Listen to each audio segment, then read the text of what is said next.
The main character opened his eyes and asked what kind of place it was.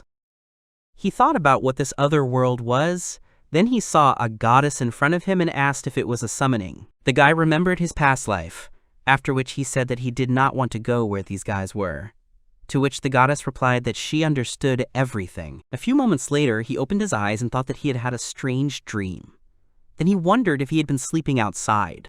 After looking around, he asked what kind of place it was. The main character wondered why he was in the forest, if this was really another world.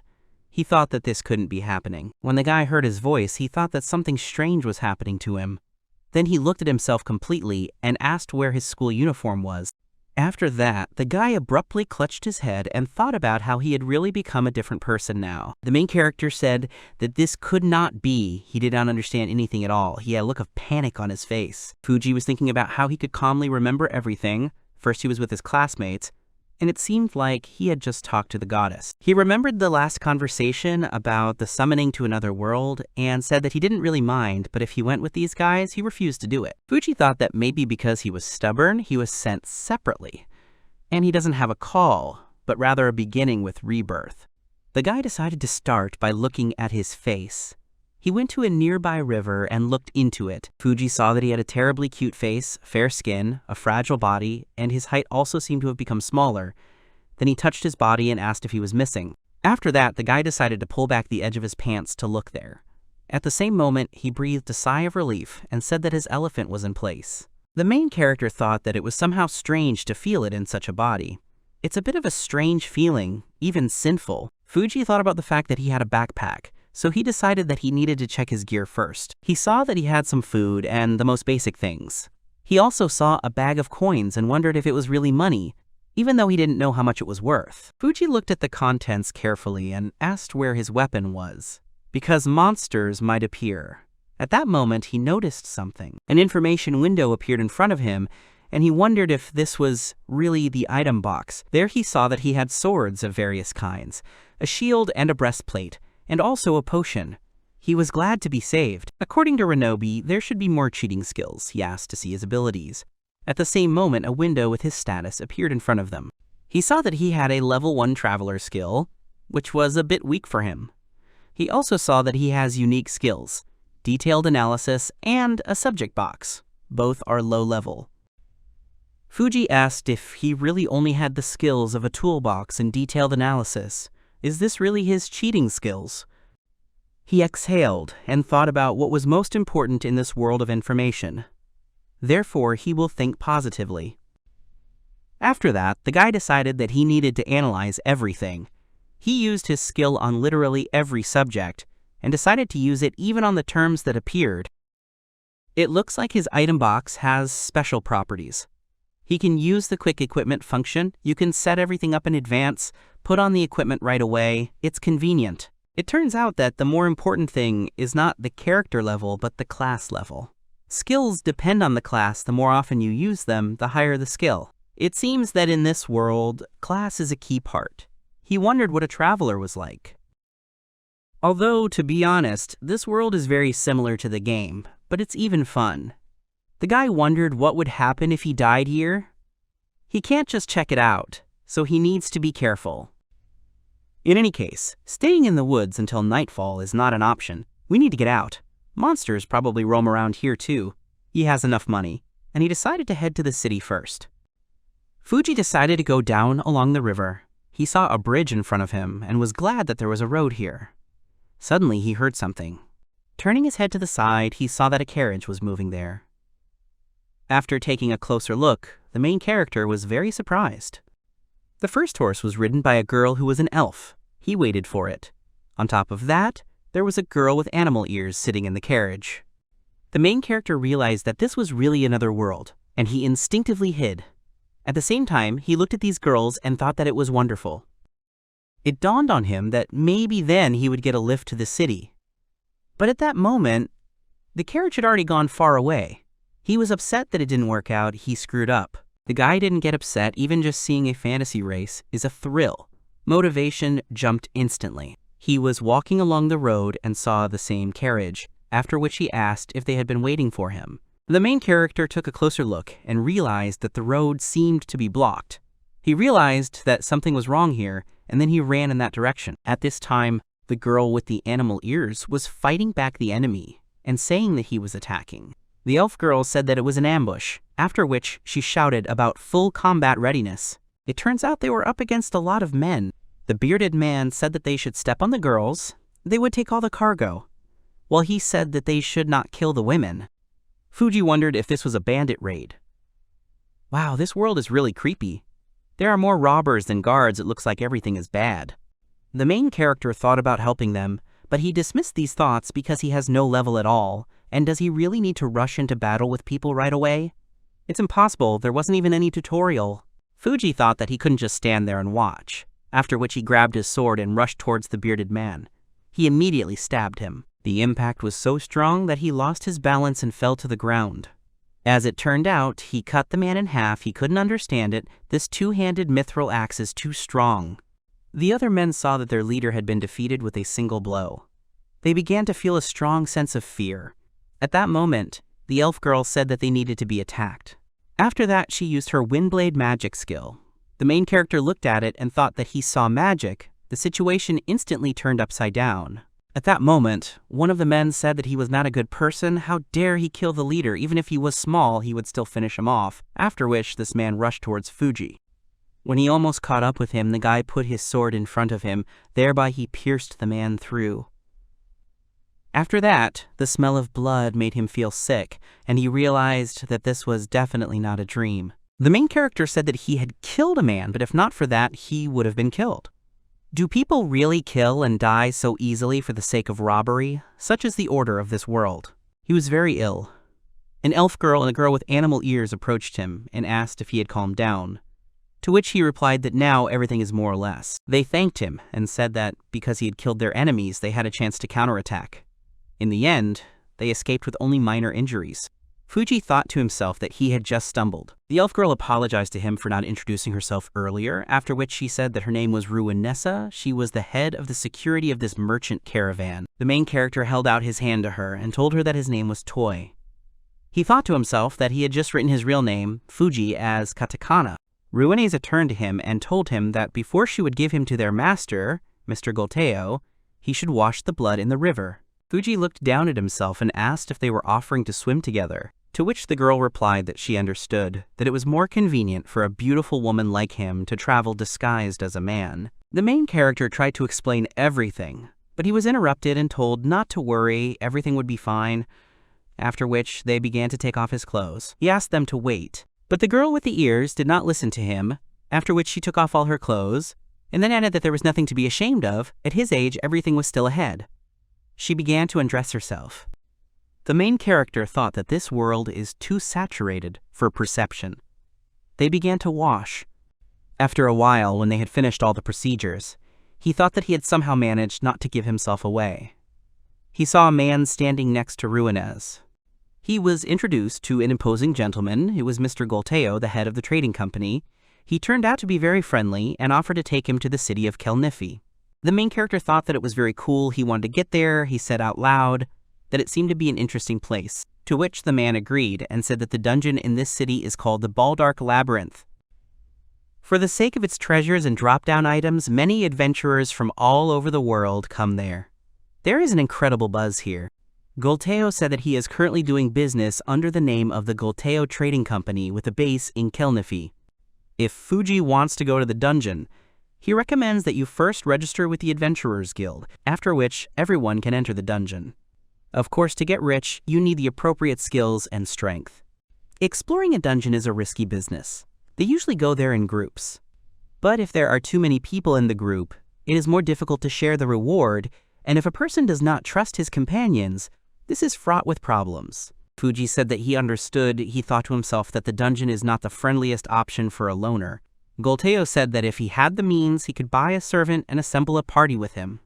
The main character asked in shock about the servant, and he thought to himself that they exist in this world. Although in fact it's more like a contract hire, they have their rights. If they are forced to do something that is not prescribed in the contract, or treated inhumanely, then this violates the law. Golteo also said that he almost forgot because he hadn't given it to the main character yet. The man held out 2 cards, and said that this was the achievement card of the robber he had killed. The main character looked at the map in his hands and asked if it was really a record map, if it glowed a little, what was it all about? To which Golteo asked if he really didn't know. Fujii realized that he could use a detailed analysis. He showed that this card appears from the chest after death. They can be exchanged for money and management. He was shocked to think that the cards were really coming out of people. The main character laughed out loud and answered negatively to his question, after which he added that he had not seen this for a long time, but it was good. Golteo also told him to accept his gratitude for saving them, after which he took out a pouch. The main character said that he couldn't take the money, because that's not what he was doing it for, but just the body itself rushed forward. Golteo said that he was a noble man, but if he did not thank him, he would disgrace the name of the head of the Golteo Trading Company, so he asked to accept them for his sake. The main character thought for a moment, and then agreed. The man said that they were almost there, and the town of Kelniffy was already visible. The dungeon city of Kelniffy is a large metropolis, second only to the capital, thriving due to the dungeon economy. The name of the dungeon is Baldark Maze. He told Golteo that he was planning to stay in the city for a while. The man himself escorted him to the recommended inn and then paid in advance for several months of rent. He really seemed to like Fujii. When he went inside, he thought that this was his first place in another world. There was such an atmosphere here, and when he got to the room, he said that he was tired and was glad of the crib. The main character looked at his clothes and thought that they still smelled of blood. He needed to wash them before going to bed, after which he decided to go and get a basin. The hostess said that there is no running water in this city, and the magical circuits of the water mage stones are used as a substitute. Of course there's no soap here, so you'll have to wash it with plain water. Fujii was upset that it didn't wash at all. The bathroom is a luxury item here. There are only a few public baths in the city. Private ones are only for the nobility. Usually, the body is simply wiped with a damp cloth. The toilet is just a pit with a bucket at the bottom, no drain. Paper is expensive, so they use leaves. Apparently, even this hotel is considered quite good. Of course, he expected difficulties, but the infrastructure in this world is simply terrible. When he got under the covers, he said that he was cold, but he did not have a change of clothes, and he washed his only set. I can't even go out to eat like this, but I really want hot rice. At the same moment, the main character sneezed. He thought about checking how much money he had. Of the starting equipment from the goddess, 10,000 gurils, and from Golteo, similarly, 10,000 gurils too. Based on what the men said and what the analysis showed, the guril currency in this world is approximately equal to 1 Japanese yen. The main character realized that he now has 600,000 yen. After that, he said that he could buy anything. Then he stopped himself and said that it was necessary to spend wisely, otherwise everything would fly away at once. First thing tomorrow, he would buy a change of clothes, and if he was going to go into the dungeon, he would need better armor. The main character was sitting near the window and looking at the street. He was thinking that those people must have also entered this world. Fujii said that he did not want to have anything to do with them, neither with them nor with everything related to that world. He wants to forget everything. He's sick of just remembering. The main character clenched his teeth and thought that he didn't want to have to go through this even in this world. Yes, now he is no longer Fujii Yuji, now he is Toy. He should forget about the guy by that name and think only about the future. The main character has decided that in this new world, he will live only as a toy. He looked determined. He said it was great. Solo play was his everything. He would get everything he could out of this world. Although after such a busy day, he falls off his feet, wants to sleep. At that moment, a window appeared in front of him, in which it was indicated about the new item. Due to the increased skill level, skills such as detailed analysis, status management, and class customization have been enhanced. Now you can change the current status at any time. He couldn't keep his eyes open anymore. At the same time, in the capital city of Malgus, the girl who was Princess Ermerda was asking about what it all meant, if they were sure, to which the men in front of her responded positively. The man with glasses said that they had double-checked several times. There was no mistake. There were several people among those called up from another world with the hero class. The princess said that she did not understand, because they were called to save this kingdom. At that time, people were saying that it was tough, how to live without smartphones, the people here were kinda weird. And among the heroes, someone turned out to be a criminal. She exclaimed that this was some kind of nonsense. One of these men heard her last words and got angry. At the same time, the dark-haired girl was asking if Fujii was missing. She thought he had been with them all this time. She didn't understand where he had gone. She was mentally calling his name. The main character was sleeping peacefully in his bed at that time. Information appeared in the information window that he is a natural hero. The brunette had never been able to talk to him properly. If only she had the opportunity to see him again. Then the thought came to her that suddenly the main character was somewhere else, and now he was alone. It was hard for him. She stopped herself and said that it was useless to think about it. First, she needed to do everything in her power, then look for him personally. She asked the guy to wait for her.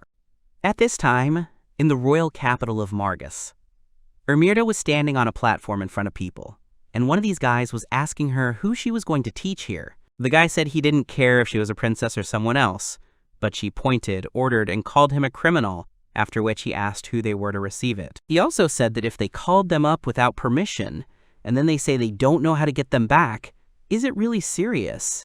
The guy was very angry. He asked if they were bullying them. To which the princess told him to take it easy, as she had said it was a request, not an order. Ermirda said that they had called them to save this kingdom from an impending threat. Now the massive appearance of monsters is beginning on the territory of the country. To prevent this, it is necessary to clear the first 10 floors of all the dungeons and destroy a certain number of monsters there. According to the records, this will stabilize the situation.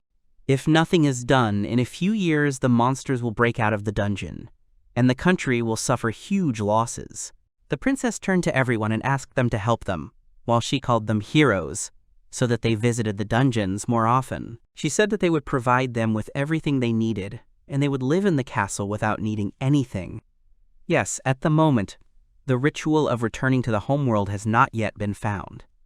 The princess said that as soon as they complete their mission, they, on behalf of the whole country, guarantee that they will find a way to send them home. Ermirda also said that if they suddenly want to stay in this world after the victory, they will grant them a noble title. The girl standing nearby asked if it was really true that they could live in a castle with the status of a noble. At this time, the hero of the storm, Hayate Uchida, said that, therefore, they still have no choice. The golden hero Sadao Doi said that it was a dungeon or something else, it didn't matter to him, let them just give him something to smash. The man with glasses told him to wait.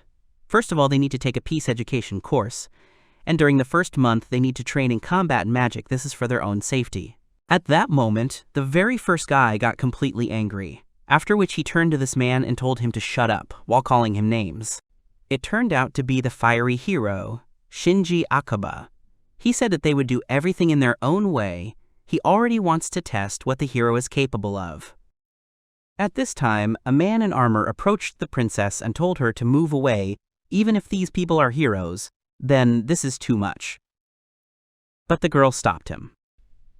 Ermirda said that she understood everything. If someone wants to go to the dungeon right away, then you can let them form squads and try. They will prepare equipment for them. The man asked her if she was sure of this, to which she replied positively and explained that if they wanted to, then let them do as they wanted. It was better than if they turned force against them. At that time, a brunette called out to her. Her name was Sayaka Itsukushima. She was an alchemist. The girl said that it seemed they should have another companion, after which she asked if she knew what was wrong with him. To which the princess replied in the negative and said that they did not know in advance how many people would be called up. According to their data, they are a group of 34 people. Sayaka looked around at everyone and realized that no one even noticed that the main character was not with them. People were just discussing the issue of the dungeon and who they surrendered to. At that moment, Shinji hit one man and told him to get out of sight. The girl thought that it was better to stay away from this guy and the others. Hayate told him not to break his sandbag. Sayaka thought that it would be better for Fujii. At this time, in the hotel, the woman asked Toy if he had eaten everything. They have such portions that girls usually do not finish. To which he simply asked her where it was better to shop here. The main character decided that it was time to go out into the city and look around. He took his bag with him and resolutely headed there. When he woke up and started washing, he thought that he seemed to have seen something in a dream, but he did not remember what it was. After he looked in the mirror, he thought that even after a night's sleep, everything did not come back. He looks like a boy, or rather, like a girl. Inside, he's 18, after which he looked at his face again and wondered if he would pass for a younger face. Since he's been reborn, it's better to be a completely different person. Maybe then it's easier for him not to drag his past life with him. He decided to enjoy this world as a toy. The main character was sitting at the table, there was food in front of him, he thought about that steak in the morning, this portion. It was obvious that he liked it. It's a good hotel, he'll have to thank old Teo.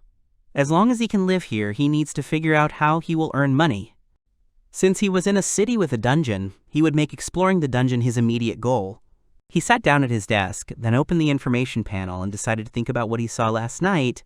It seems that status setting and class management have been added to his skills. Thanks to the status setting, you can freely distribute STP points of characteristics. So far, he has 0, so it doesn't matter now, it will probably come in handy after leveling up. But the next point, class management, is much more important.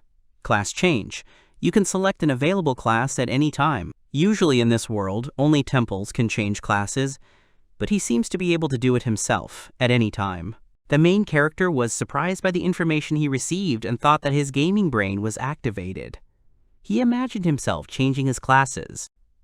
He thought that he could change the class on the spot, while adapting to the situation. The main character decided that it was cool, it looked like a cheat skill, so the more classes available, the stronger it would be. His basic skills now include being a traveler, a villager, a cook, a trader, and a loader. A villager by default, a traveler, and a cook due to the fact that he walked all the time and cooked himself. Everyone has their own conditions. But with 2 special classes, the Avenger and the Hero of Rebirth, it's already more difficult. To get an Avenger, you need to survive more than 100 terrible situations and maintain the spirit of resistance, and for the hero to be recognized by God and reborn from another world. Toei didn't really like it. He thought that he didn't need to take revenge or anything. He wasn't going to take revenge even after he was born. Everyone should forget about it. And this rebirth hero is clearly his own unique class. If he starts using hero classes, there will definitely be problems, and he will be quickly identified. He decided that he would try not to use these 2 classes. He'll just be a villager or a traveler for now, and then he'll try to get a combat class. The main character has finally reached the city. He looked around, saw different people, merchants, interesting goods. As a result, it is the Golteo Trading Company that seems to keep everything in this city, store, from everyday goods and food, to weapons and armor. He reached their building and thought that it was very large. When he found it inside, he thought that it was like there was another store inside the store. It looks like a local version of a department store or shopping mall. Toei decided that it was necessary to take everything necessary for living in a hotel, and then put it in an object drawer. A change of clothes, underwear, socks. That's enough. The main character also thought that he needed to get a spare weapon with armor, and he also needed to buy a potion. Then the guy wondered if it was even possible to handle it alone. And while he was in his thoughts, he was noticed by Golteo. The man said that he was glad that he immediately looked at him, to which the main character greeted him. The man asked if he was really looking for something. Toei said that he was starting to prepare for the dungeon alone, so he was thinking about what was best. Golteo immediately thought about his own words. After that, he turned to the main character and asked if he could give him some time. Then they started to go down to the basement. The men said that this was the floor where they put the servants. Toei told him to wait, because he wasn't going to buy anyone himself. To which the man replied that he knew he wasn't thrilled with the idea of servants, but he thought it was better than risking it alone. They even have those who have already been to the dungeons. If the servant is bound by a magic contract, then they cannot be afraid of betrayal. A contract is a contract used to limit actions and maintain confidentiality. Golteo asked him how he liked the idea. Even just by looking at them, he might find clues. To which Toei said that he would just look. The guy thought that servants sounded unpleasant, maybe it was normal in this world. But he didn't want to buy someone's life for money, he didn't want to be like those bad people. Although, they say that sometimes both the family and the person themselves survive only by selling them as servants. If you think of it as a hiring system, maybe it's not that bad. At the same time, servants are divided into voluntary and controlled ones. The main character thought that his money was from this man anyway, since he had the resources. Maybe he should try to hire someone. In one of the cameras, the girl said that he was such a cutie, and then asked if he wanted to be her master. And the second guy said that he could make him happy every night until the morning. The main character was very embarrassed by their words. Golteo said that such servants are expensive, he's just warning him. The man also added that within the budget of those who can go to the dungeons, he can probably only provide a specific list. There were 6 people standing in front of them. 2 of them were girls. The main character turned to his analysis skill and saw that all these people were of different classes and different levels. He saw that there was even a priest among the servants. They are all entry-level researchers with a single-digit level. But even so, they are stronger than any new peasant researcher. Those who are not peasants have basic skills and stats bonuses. Golteo said that if he needed someone of a higher level, it was better to look directly through the Guild of Researchers. Toy thought that for now, he himself is a melee fighter with a sword on the front line. If you hire one, maybe it's better to hire a tank or a healer. He thought about the fact that he didn't like something. At 2 million yen, it didn't look like a profitable purchase. A heavy fighter was a willing servant, worth 200,000, and a priest was also worth 220,000. The main character remembered something. After which he turned to the man and asked if there was anyone like that elf girl yesterday. For example, a magician. Golteo said that magicians are rare, so servants are extremely rare. At the moment, there is no one he can recommend to him. To which Toy asked that there was someone after all. To which the man replied that among the controlled services who had committed serious crimes, there was one girl magician. The main character got caught up in the words about a serious crime, and then asked if he didn't recommend her to him because she was dangerous. To which the man replied that it was not a matter of danger. If he wanted to, he could take a look. But in her case, the reason is different. No one wants to take her even for a song. Toy wondered if this was some kind of flag scene. Is she really a difficult but charming tsundere, and therefore she will eventually get attached to him? When they got to the right cell, the man said that this magician was more than 300 years old. She was an old woman, and as a labor force she could not be counted on. The main character looked at her in shock and asked if it was really 300 years old. He thought that this was even beyond all his guesses. Golteo said that, they say, she had an explosion during magical experiments, and everything in the area was brought together by an explosive wave. She says it was an accident, and it doesn't seem to be evil, but there is damage and a sentence of another 100 years. The guy was surprised again when he heard about 100 years. The man said that they say she has an admixture of elven blood, which is why she lives so long. According to the law, she will be sent to forced labor in the mine tomorrow. The main character thought that it would be hard for her at that age, but at the same time she had only a few days left to live. He exhaled and thought about what he had hit. Then he turned to the man and asked if he could talk to her, to which the latter said that if he wanted to do it, he could. The main character approached the camera, after which he greeted his grandmother and gave his name. Then he asked her if he could find out her name. At first, the old woman was silent, after which she said that her name was Annalise. He asked her if she had a place she wanted to go, to which the old woman said that if it was possible, she would like to get into the dungeon again. Toy said that he was buying it. He understands that this is purely for himself. After all, even after rebirth, he is still the same. He has not changed at all. After a while, they went home together. He threw the old woman on his back and thought about what he was doing. Remembered how he also carried his grandmother on his back from the hospital. He remembered how Golteo had asked him if he was really sure about the purchase. The master of the servant was responsible for the maintenance. If he signs a contract, he will be responsible until the very end. The guy signed it silently. Toy was wondering if he was being too spontaneous, because he bought a servant on the 2nd day after his rebirth, and yet she is an old lady.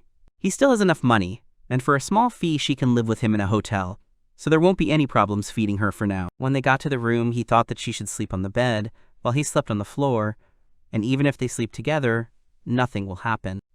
It would be creepy to wake up and find her cold next to me. At that moment, he could not even imagine that this old lady named Annalise would actually turn out to be an incredibly valuable person. It was the 3rd day after rebirth. The main character woke up on the floor. He began to slowly open his eyes. In front of him was this old woman. He was scared, to which she apologized to him and said that she had taken his bed. He remembered that he had made an agreement with that old woman yesterday. He said out loud that she had scared him, but everything was fine, and then asked about her well-being, to which she replied that he made her feel better. At that moment, an incomprehensible sound was heard. The main character asked him if it was the sound of her stomach. She didn't answer. Then he said that he understood everything. Now they will eat. The two of them went downstairs, after which a dish was placed in front of them. The guy said that the fish dishes here are also in huge portions, so he suggested dividing in half. The main character turned to the old woman and asked if they would also order a meat dish. At that moment, when the old woman was eating meat, he was thinking about whether she was really an old woman. Judging by her teeth, she was still strong. The main character addressed her and called her grandmother, to which he was told that she was not his grandmother. Then he called her by name, to which she asked him to put the prefix san next to her name. Toi asked her if she had much experience exploring the dungeon, to which she responded positively. He replied that it was great. He wanted to ask about everything about the dungeons. She said that he could ask anything. The main character thought that although she looked weak yesterday, she seemed to have perked up from avoiding being sent to the mines. Maybe she was just hungry. He used the analysis skill on the old woman and thought that she turned out to be a high-level magician, and although she could barely walk and looked frail, he definitely couldn't compare with her in terms of parameters. She told him everything he needed as a beginner, from the equipment and rules for exploring the dungeon to registering with the Guild of Explorers, and also about the procedure for exchanging criminals, cards for money in the administration. The Explorers Guild is mostly full of melee warriors, and he hardly sees anyone with a bow. Students usually serve in the army, arrows are expensive, and individual researchers quickly go broke. They are used by the rich and the nobility. The main character asked about the average number of people in a group of 5 or 6, to which she replied that it was optimal in terms of the balance of forces and the distribution of prey. Toi asked if it was really too risky to go into the dungeon alone, to which she replied that it was reckless. At least you need a scout. Beginners are easily killed by traps and sudden attacks from monsters. The main character realized that he would have to ask for a group first, and he thought to himself that he would really like to avoid the risk of his rebirth being revealed. Annalise said that if she was with him, everything would be fine. She could find traps and monsters with magic. The main character asked if she could really do that. He thought to himself that it turns out that a magician is able to perform several roles at once. Then it is clear why they are so valued. Toi told her that there was one thing: it would still be difficult to take her with you to the dungeon. He should probably leave her waiting at the hotel. Walking through the dungeon with grandma on your back, it looks like some kind of torture, to which she asked him to take her with him. Annalise said that if she became a nuisance, he could just leave her there.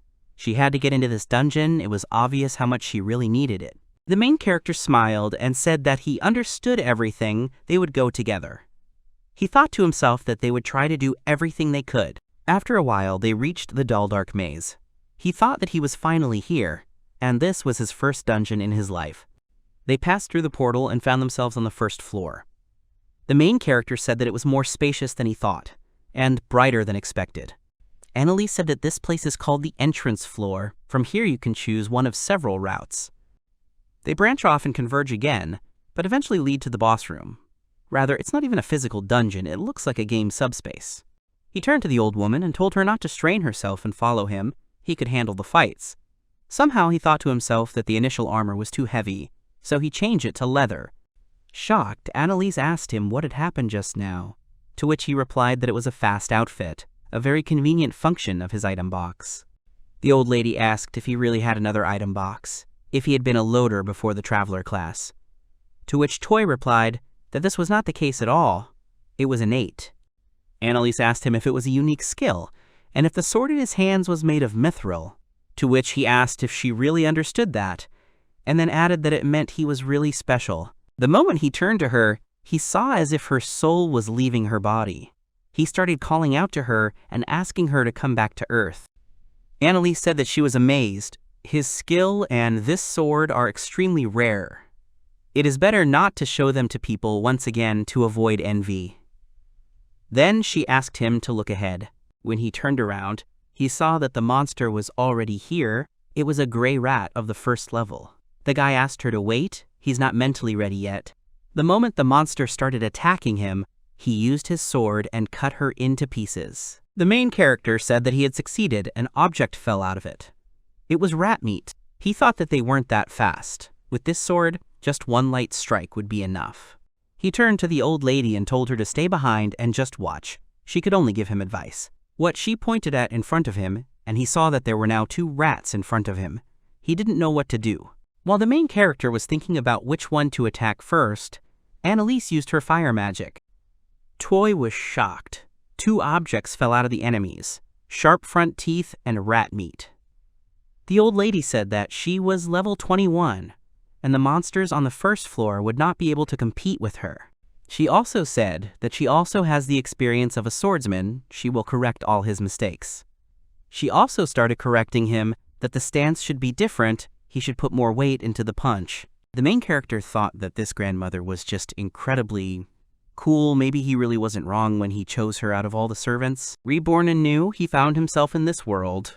At that moment, he still did not realize how important clearing the dungeon was here. At this time, in the royal capital of Margus, the action took place in the castle, and people were asked if everyone was ready. They explained that those who want to go to the dungeon immediately are 14 people, including 3 heroes, led by Mr. Akaba.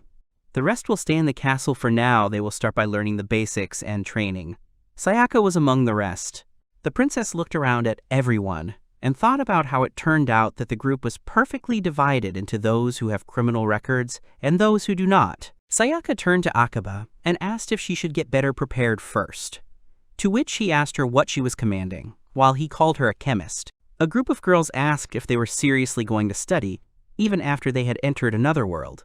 It will be much more fun here, and studying will be boring. It's much more profitable to follow the heroes. To which the hero of the Azure Sea, Iki Mizusawa, said that rushing into battle without knowing anything about this world is simply unwise. They prefer to carefully sort out their strengths and capabilities.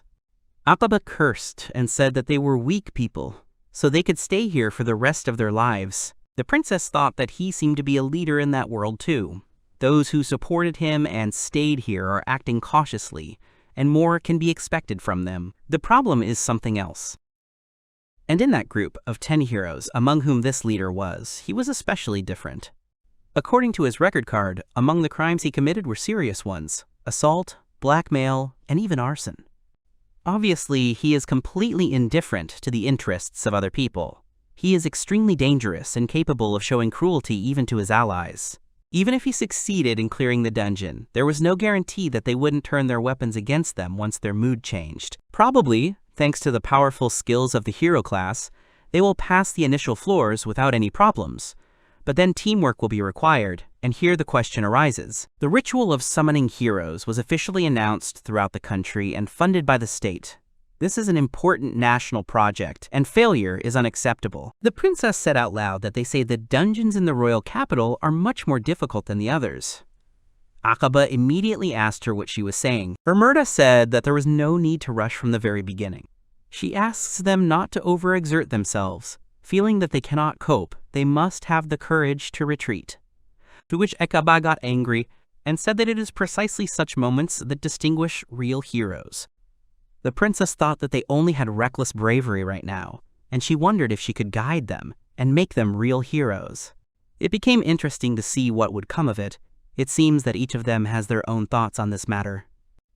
As it turned out, these were the thoughts of the goddess. She looked down on everything and said that she wished good luck to all the heroes. At this time, in the maze on the first floor, it's been a few days since the main character and the old woman started exploring the dungeons together. They decided not to take any chances and focused on leveling up on the first floor for now. The main monsters here were the gray rats, so they properly prepared their equipment and explored it without any problems. The level has increased, and he is used to the battles. Now, even with a small group of weak monsters, he can easily cope alone, although it's all thanks to Annalise, who detects enemies in advance with the help of magical perception. Monsters in the dungeon usually leave behind only dropped items, and the bodies disappear. Sometimes rare, expensive items fall out, which is very nice. It's obviously hard for Annalise to walk all the time because of her age, but she's never complained. He decided that they would take breaks and rest more often. At that time, he addressed her by name and said that he wanted to discuss something. When he explained the situation, she asked him if he could really change classes on his own. At the same time, she said that they would eat first, to which he agreed. Annalise said that changing classes is usually only possible in the temple and costs a lot of money. To which he replied that he seemed to be able to do this thanks to the additional function of the analysis skill. The old lady asked him about what he had just said, to which the main character said that he had said about the analysis skill. Then she also exclaimed and asked if he even had the skill of analysis. After that, she asked about how many unique skills he had in general. In the end, Annalise asked him about who he was. Because he had a mithril sword, he was clearly not a simple traveler. To which the main character asked her to calm down. He would definitely explain everything to her, but later. He thought to himself that, to be honest, he didn't really understand himself yet. Today, he would like to consult on whether he should change classes before the battle with the boss of the first floor. He asked her opinion on the matter. When he looked through the list again, he saw that it looked like he could now choose the Explorer class, the one who explores dungeons. Basic skills, dungeon crawling and treasure hunting. Annalise asked him again about really being a researcher, and then added that it was really a great option. The researcher is a fairly advanced auxiliary class. He has very useful skills, but the class is not combat, so they are rarely used. Skills include a premonition of danger, an increased chance of dropping items, and others. The main character asked if this was a weak class, to which she replied that it was much stronger than a villager or a traveler, and the level was rising faster. It was a very profitable class for him. He replied that it was great. They were on the ground floor next to the entrance. At that moment, the guy decided that his first class shift was about to take place. At the same time, he chose a researcher. After the decision was made, his appearance changed a little. He got glasses on his forehead. It's incredible. They look very cool. The old lady thought it was very sweet. And after that, the main character decided to use the skill of moving through the dungeon. He held his arms out in front of him, his whole body as if clothed in magic. When he used his magic, he saw that a door had appeared in the wall in front of them. It was made of wood and had a handle. The main character opened the door and said that it was like a door to another dimension. He thought that everything was really possible in this world. He immediately found himself back where they had returned from last time. This fact surprised him very much. Annalise said that the door could be installed anywhere they were, but it disappears after one use. He thought about how this is a real cheat skill. It's incredible. True, it uses up a lot of magic power, but it's enough for the return trip. This will save them a lot of time, and most importantly, it will greatly ease the burden on the old lady. He was surprised that the others didn't use it. It seems that this class of investigators is usually used by experienced adventurers for a quick sweep. Conditions of receipt: reach the 10th floor of the dungeon, or defeat more than 10 monsters alone. He had accidentally fulfilled a hidden condition. When he turned to the old woman, he saw that her soul was leaving her body again. He called out her name and asked her to come back to Earth. She explained that she almost died, after which she apologized to him and said that she had so many surprises in a row that she almost forgot how to breathe. Annalise asked him not to show anyone any class changes or dungeon movements. This is a source of problems. He agreed with her. The guy said that it was great. The new class seemed to be good. You can finish early today. You need to sort out the subject box. Then he turned to the old woman and asked if she was hungry, to which she apologized to him for asking a question unbecoming of a servant, after which she asked if he was a hero. The main character was afraid of her question, after which he abruptly turned away and asked why she decided that, and then answered her question in the negative. Annalise said that before she was sent here to Kelniffy, she was a servant in the capital. Back then, she had heard rumors of a large-scale hero summoning in the capital. 1 in 10,000 people can have several unique skills that are extremely rare. It's completely impossible for an ordinary person, she thought. Maybe he's connected to the heroes. She apologized to him and asked him to forget her words. He noticed an old woman like her. He brought her here to the dungeon, and whoever he was, he would always remain a benefactor to her. Annalise said that she doesn't know how long she has left, but she will be grateful to him for the rest of her life. The main character looked at her. He felt sad, after which he addressed her by name and already wanted to confess everything. Suddenly, he felt a strange sensation. She asked him what had happened, to which he replied that he wasn't quite sure, but it seemed the treasure hunting skill had been activated. Toy went to the wall and said that it was somewhere behind it, to which she replied that with the help of magical perception, she could not see any hidden doors. He asked if he could physically break through it, to which Annalise offered to try. At the same time, she used the physical magic of the mana hand. All her magic was concentrated in a huge fist. With the help of his fist, he managed to break through the wall. There was a secret room. When they went inside, they saw that there was indeed a treasure chest inside. He said it looked very expensive. Annalise said that at first glance it is clear that this is a high-level chest. Chests are rarely found on the first floor of the dungeon. Her magical perception doesn't sense traps here, but simple mechanical traps like poison needles are possible. If he was in doubt, she could do it herself, but he replied that it was fine. The main character thought to himself that he doesn't know why, but it seems to him that this chest is meant for him. He said out loud that he would open it himself. The opening of the chest was extremely easy. When he looked inside, he saw that there was a bottle inside. He asked what it was.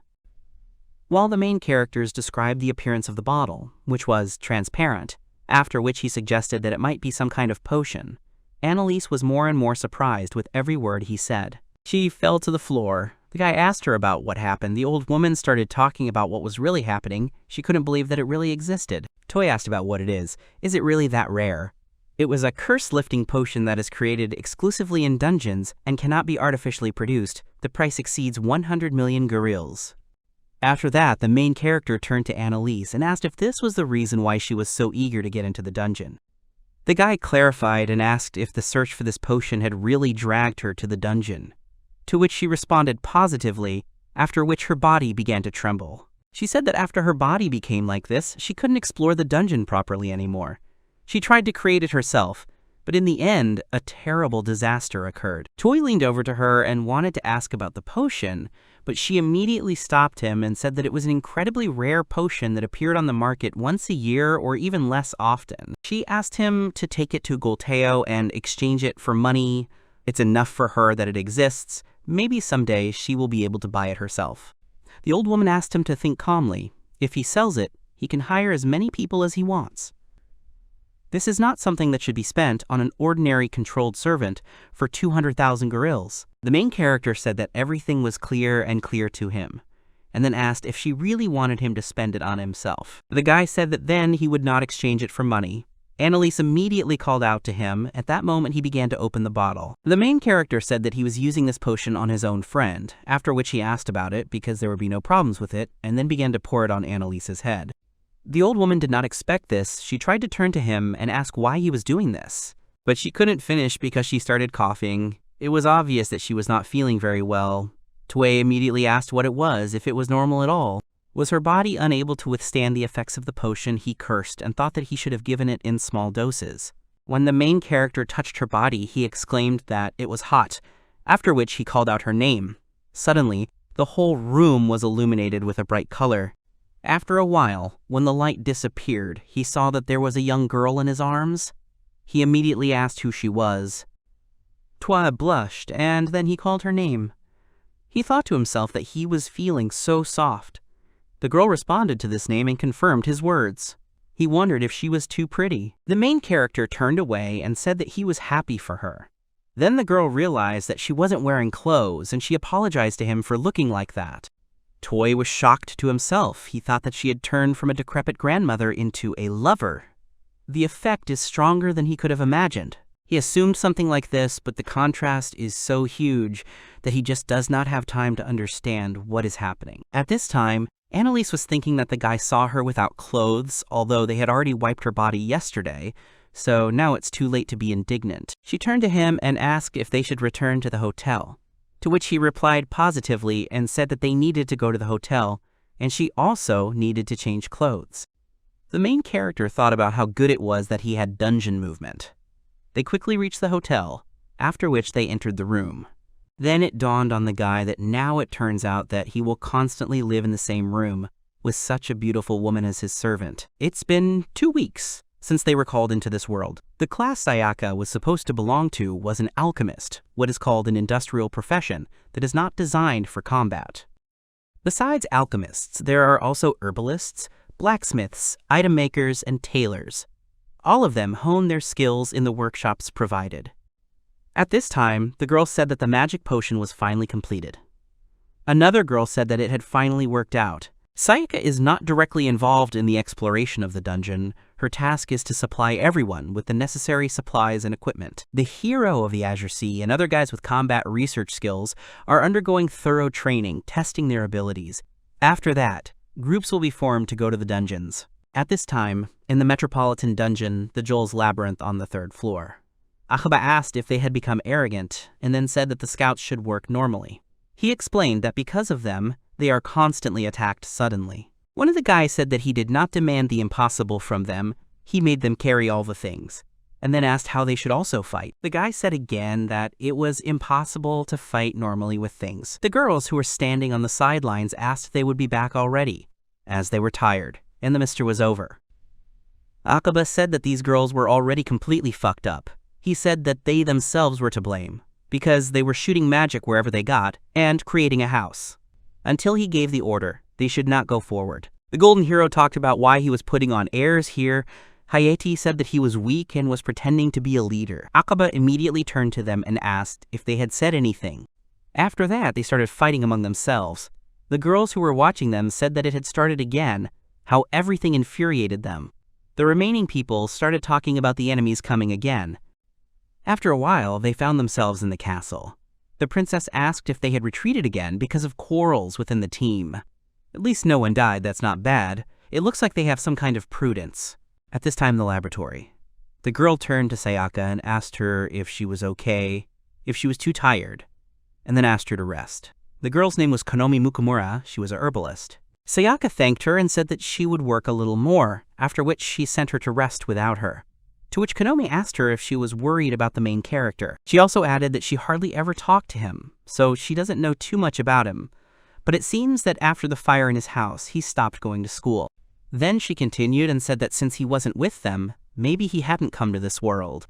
To which Sayaka said that she thought he was with them at first, although she couldn't be sure. The girl said that once the main character helped her a little, so this time she wants to help him too. She wants to go in search of him. Sayaka said that she was probably imposing. It was just her own desire. A light flashed in Konomi's eyes. The girl said that she was doing well, after which she handed her the potion and told her to drink it. She also added that she was happy for her. Their chemist had grown so much. Sayaka said that she misunderstood everything. It's not like that at all. She thought to herself that she just wanted to meet and talk to him again. At that time, in the city of Kelniffy, which was located 1,000 kilometers southeast of the capital, people were discussing that yesterday, traces of a top-ranked chest were found on the first floor. They thought about what it meant that they also had a chance, since it was the first floor. They wondered who had found him, but there is no information about the finder or the contents, and no one is required to report it to the guild. One of the men said that he would also have kept quiet if he had found the treasure. This someone is very lucky.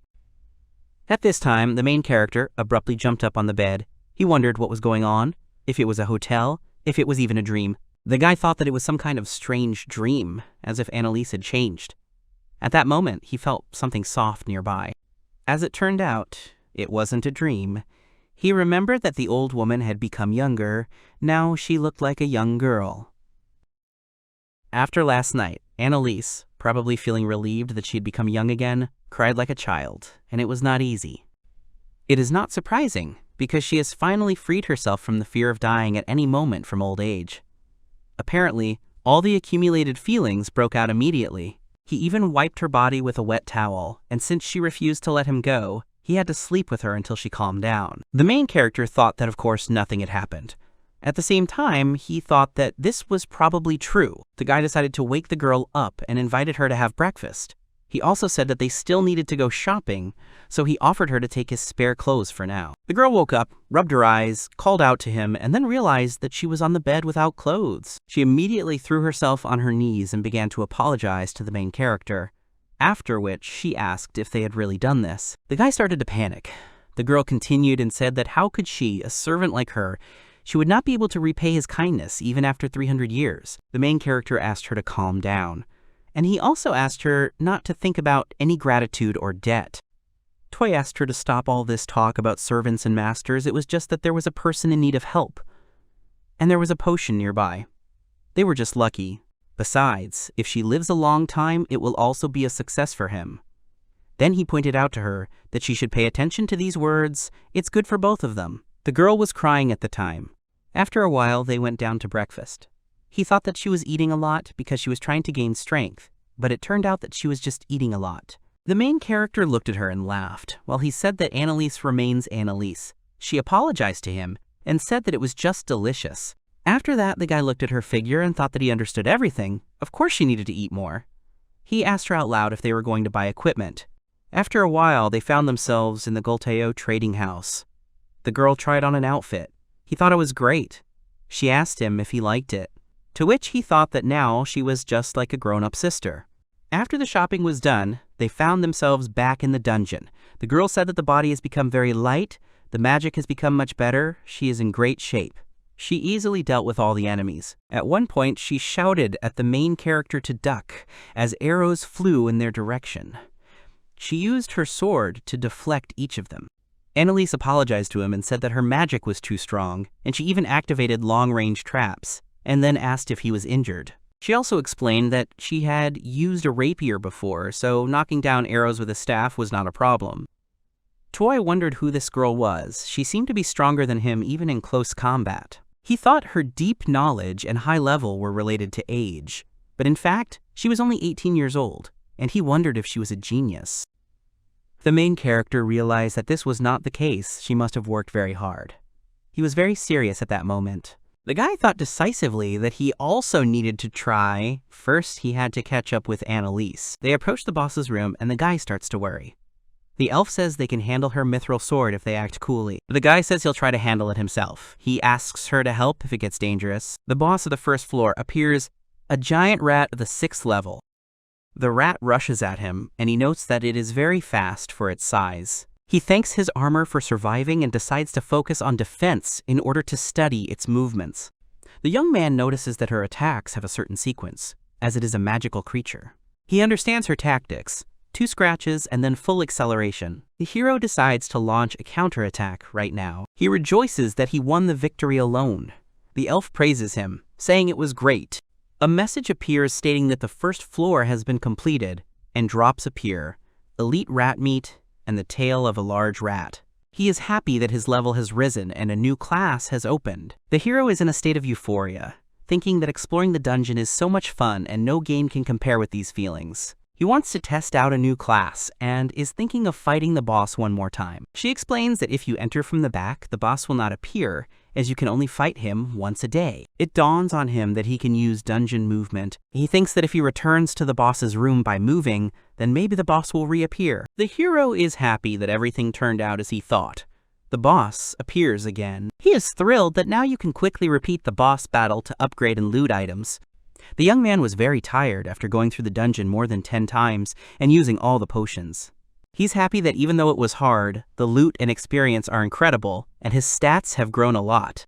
She praises him, saying that although he is a beginner and uses a sword uncertainly, he uses skills amazingly skillfully. Yuji thinks to himself that this is just knowledge from his past world. Since he sold the loot and now they have the money, the hero suggests celebrating his healing and having dinner somewhere. The elf takes him by the hand and calls him master. Annalise says that from the moment they left the guild, someone is following them. The elf says that judging by her perception of magic, there are 3 following them. The young man panics, wondering if someone from his old world is following him. The girl doesn't think it's someone from the guild or the guards and assumes it's bandits. She says they follow them quietly, not trying to speak. The elf offers to break away from them in a crowded place. The guy says that if he sees them even out of the corner of his eye, he will be able to understand something with the help of his assessment. He buys fried squid at a convenience store and uses a, quote, detailed assessment. They see their pursuers, the thieves. The elf says that everything is fine. There are no more suspicious people in the area. The guy offers to eat in the room today, just in case, and is glad that he bought squid. He wonders why he was targeted, and assumes that someone saw him opening a rare chest. Remembering how he bandaged the wounds, he seemed to understand why. Annalise is shocked, and asks that he cut the gang leader in half on the road. Yuji confusedly confirms that it was an accident.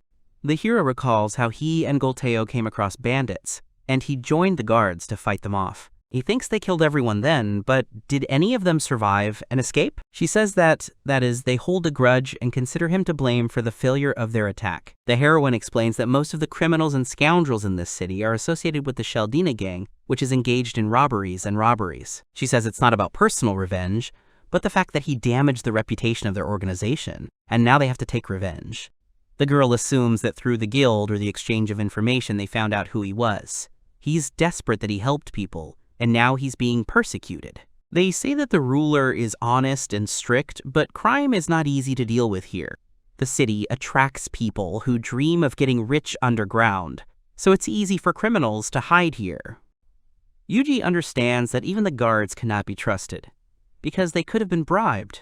The hero blames himself for getting into trouble again without thinking about the consequences, and that he always spoils everything. She tells him that he did the right thing. The elf says that because he saved Golteo, she was able to meet him. She says there's no need to worry. She declares that no matter how many of these thieves come, she will send them all back. Annalise explains that thieves are dangerous only by numbers, since their profession is obtained automatically when committing a crime, so their skills are not too high and they act in groups. She says that if you get stronger, there's nothing to be afraid of, and the safest thing to do is just train your own strength. Besides, there's a bounty on their heads. The girl apologizes and says it's better to eat the squid, which are still warm. She says fried squid is a specialty of their town. He tries it and says it's really delicious. The hero says that if he gets scared every time someone is watching him, he won't be able to live a normal life in another world. Rubbing his eyes, he wakes up. The elf wishes him a good morning. She asks if he was awake all night. He replies that he got some sleep in the morning. The girl decides that everything is fine and they don't need to change the hotel. He is sure that Golteo will not betray them. They notice the crowd at the entrance to the dungeon and wonder why it's so noisy. Yuji exclaims in surprise that it looks like some kind of celebration. She explains that yesterday was the day the dungeon was rebuilt. Its aisles change once a month. The next day, treasure hunters gather. Annalise notices the jewelry dealer and offers to take a look at them. The young man agrees and decides to evaluate the goods. He is surprised to find something interesting. He hands Annalise the earrings, saying that they will suit her very well. The hero explains that these are magical earrings that enhance magic, and suggests that she try them on. She sheepishly agrees. After putting on the earring, she blushes in embarrassment and asks how she looks. He says it suits her very well. She gratefully replies that she will take care of them. Yuji reassures himself that it's just a gift from the owner, and nothing more.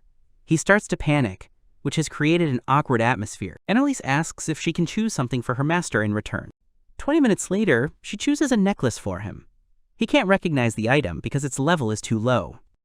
The young man decides to buy a necklace, since it does not seem harmful. She thanks him and puts it on, even though she can't analyze it yet.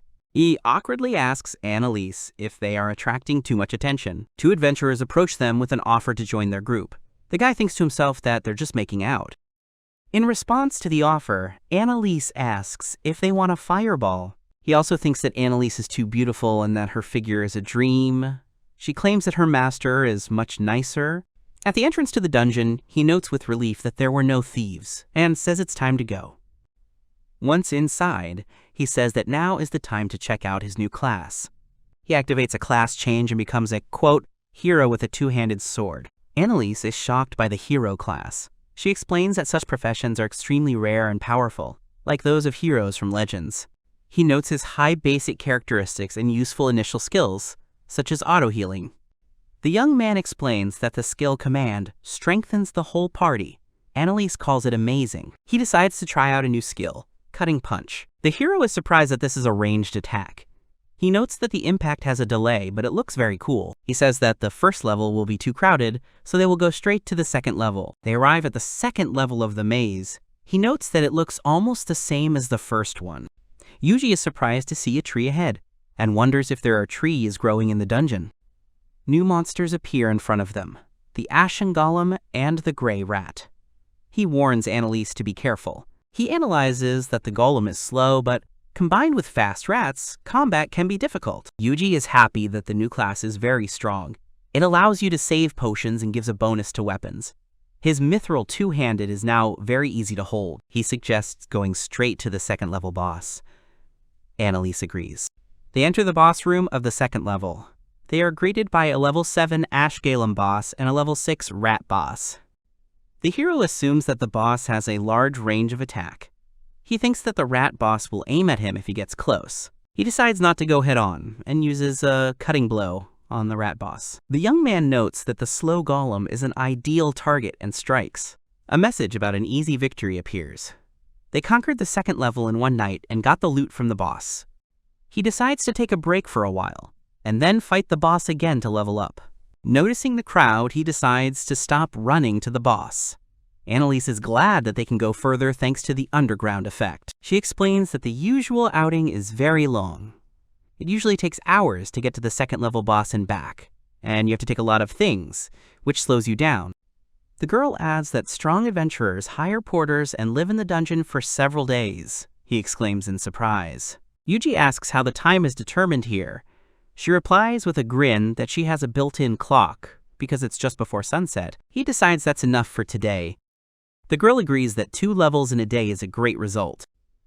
When he goes outside, he is surprised that it is already evening. Annalise turns to him with concern. The hero sees suspicious people at the gate. He decides to bypass them and not go to the guild today. She agrees. Yuji clenches his fist in anger. He curses the fact that he will have to live again, looking over his shoulder. The young man is sure that he will deal with them with the hero class, but he still feels depressed. He thinks it's pointless to provoke someone's hatred. Annalise asks him to calm down. She says he has an analysis, and she has a magical sense. If you avoid dangerous places, everything will be fine. She confidently declares that they are stronger. If they start messing with her, she'll pin them down. He agrees. It worries him that there are only 2 of them. He goes through his acquaintances, but the strong guards have left. That leaves only the newfound toy, but that's not an option. Since they've made good money, he suggests hiring another worker as a fighting force. She thinks it's easier to keep secrets with a worker. The hero does not want to do this, but understands that this is the only way out. He thinks that thanks to Annalise, they have the means, so it's quite possible to hire another one. The young man makes a decision. He says they'll stop by Mr. Goldtail's shop tomorrow. The action shifts to the western district of Kelniffy, a slum. A woman asks a man when he will bring that girl. The man replies that it will be soon.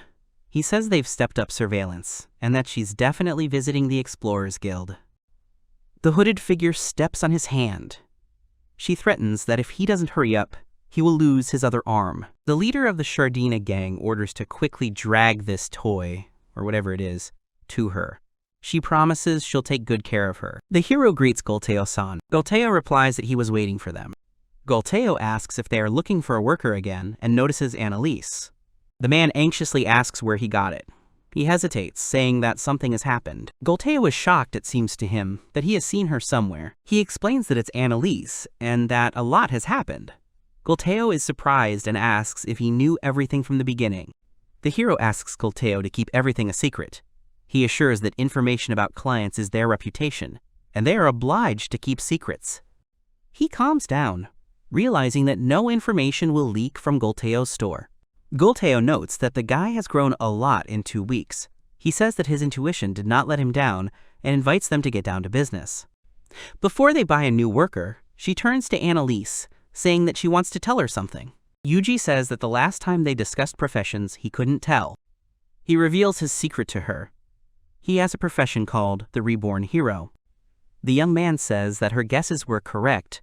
She is embarrassed to realize that she was saved by a beautiful young hero. She asks if the Reborn Hero means that he was reborn from another world. The hero confirms that he was reborn alone in Kelniffy. She understands where his unique skills come from, but she doesn't know the obvious things. Annalise asks if he has broken up with his comrades. He replies that he refused them himself and did not want to be with them under any circumstances. Toy says he wants to hide his identity as a hero. He decided not to use this profession in order not to attract attention to himself. He apologizes for being such a cowardly hero. The girl objects that he is not a coward and says she is proud to be with him. The hero ends his story with Goldtail, remarking that the hero buying workers is strange.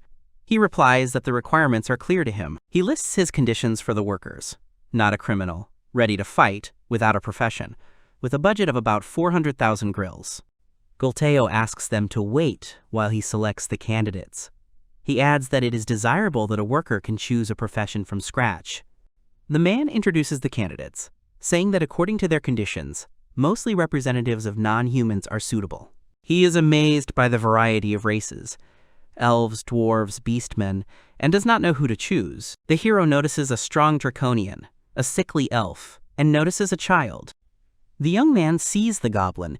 He understands that in this world they are not monsters, but an intelligent race. Goldtail explains that the goblin was sold by his parents. He says that he couldn't find a job at the age of 20. The guy is thinking about his choice. Annalise trusts his choice. He hesitates. thinking that a draconian would attract attention. But there is another interesting candidate. He makes a decision and tells Golteo that he will take the goblin for 80,000 grills. Golteo is surprised by such an unexpected choice. He says that this goblin wants to become the king of hand-to-hand combat, which is quite strange. The hero asks to prepare a contract, saying that everything is fine. He says he's noticed something interesting. Golteo says he will arrange everything now. He suddenly wonders if an elf and a goblin can get along. He sees that Annalise is calm. She explains that her parents had no prejudice, and that she herself is a half-elf.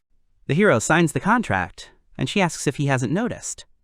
Annalise tells him that the goblin is a girl. She's in shock. He shouts that it's really a goblin girl, and he didn't figure it out. He thinks that after that, Golteo finds his taste strange. Golteo thanks him for the purchase. He asks if it is possible to sell materials here. Golteo replies that they buy rare items more expensive than in the guild, which is very convenient. Golteo warns him about the villains in the city. He tells him to contact us if there are difficulties, because merchants will quickly find out the rumors. The hero thanks him, saying that everything is fine so far. He thinks that Golteo knows everything, and he doesn't want to owe him any more. They introduce themselves to Rosarina. She enthusiastically replies that she will try her best. Toy says that you need to equip yourself first, and then go to the dungeon to raise the level. Rosarina is glad that she can finally fight.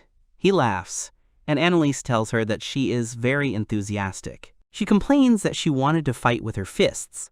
He asks her to use the mithril sword and says he will take a spare one. Toy asks Annalise to hold one monster with magic. She agrees and uses the mana arm.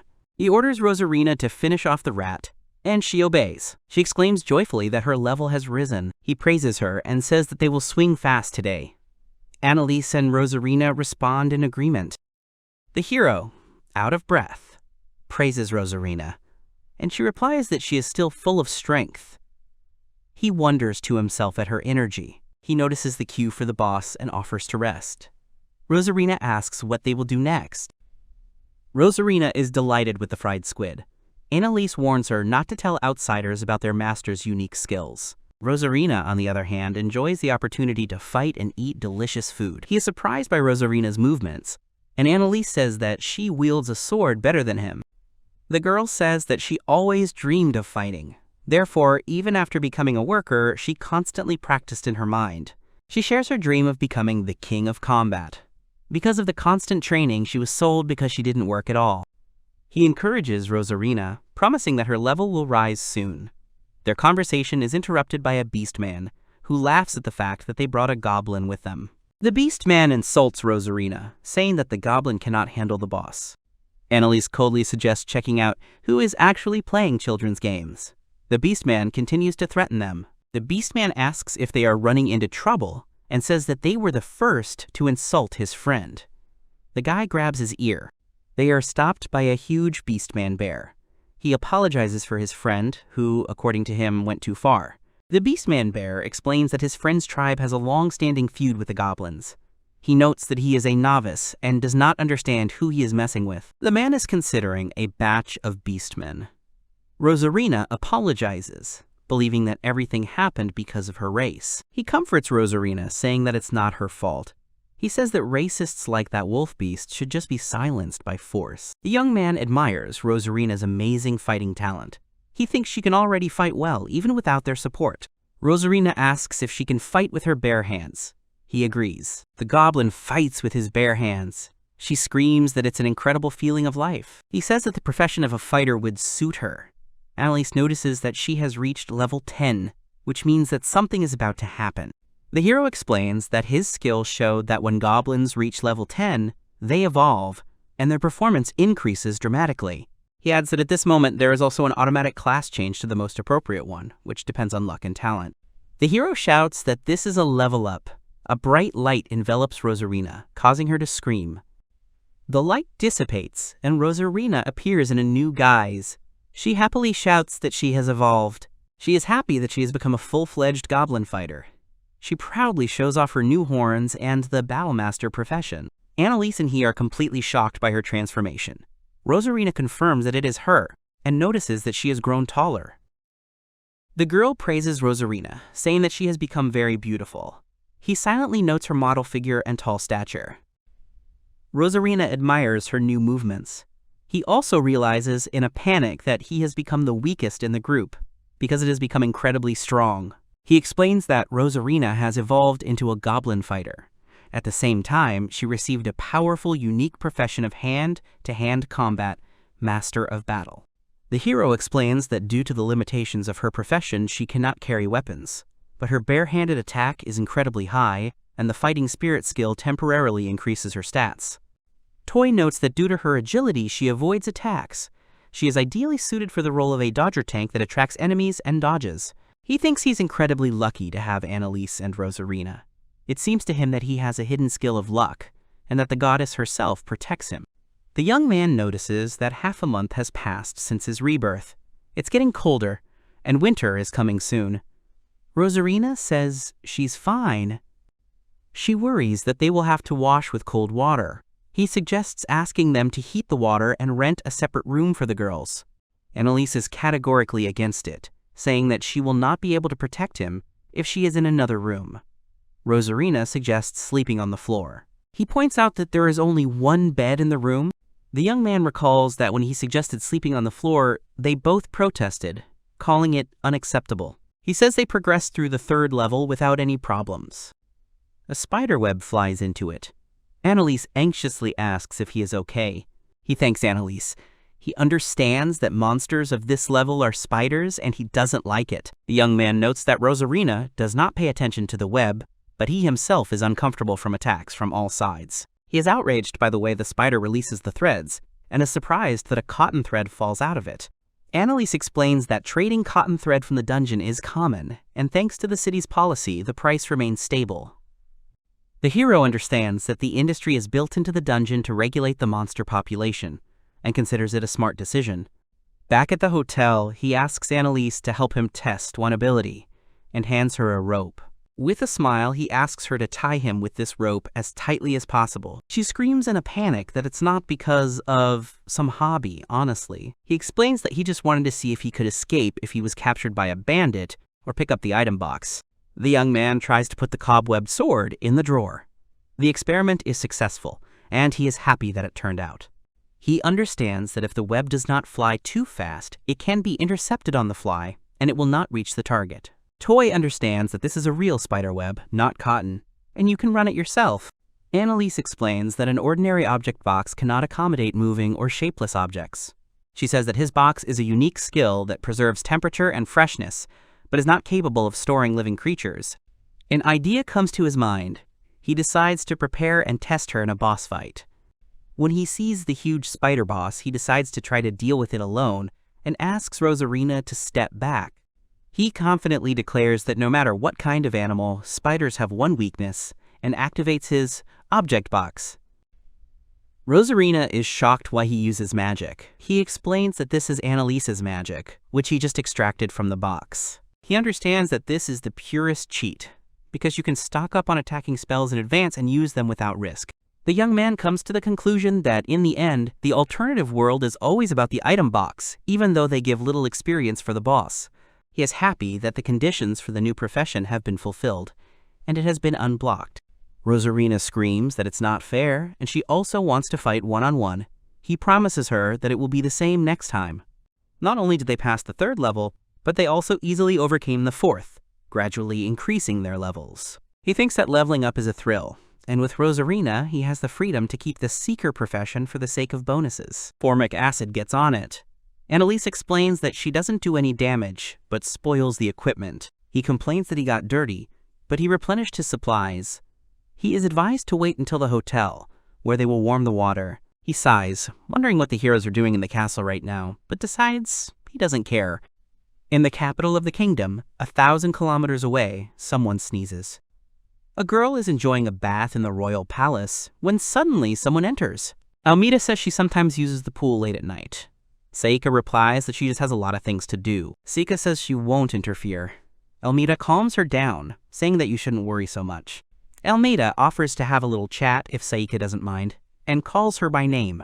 Seika thinks that the princess remembers everyone except the hero.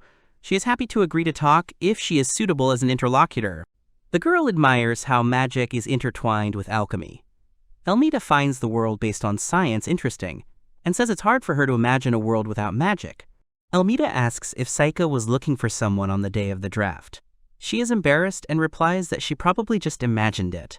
Saika thinks to herself that Fujimi-kun wanted to stay away from Akabana, then it wouldn't be good to tell the princess about it. Elmida thanks Saika, saying that her potions are much appreciated among the soldiers and the supply of the palace has improved.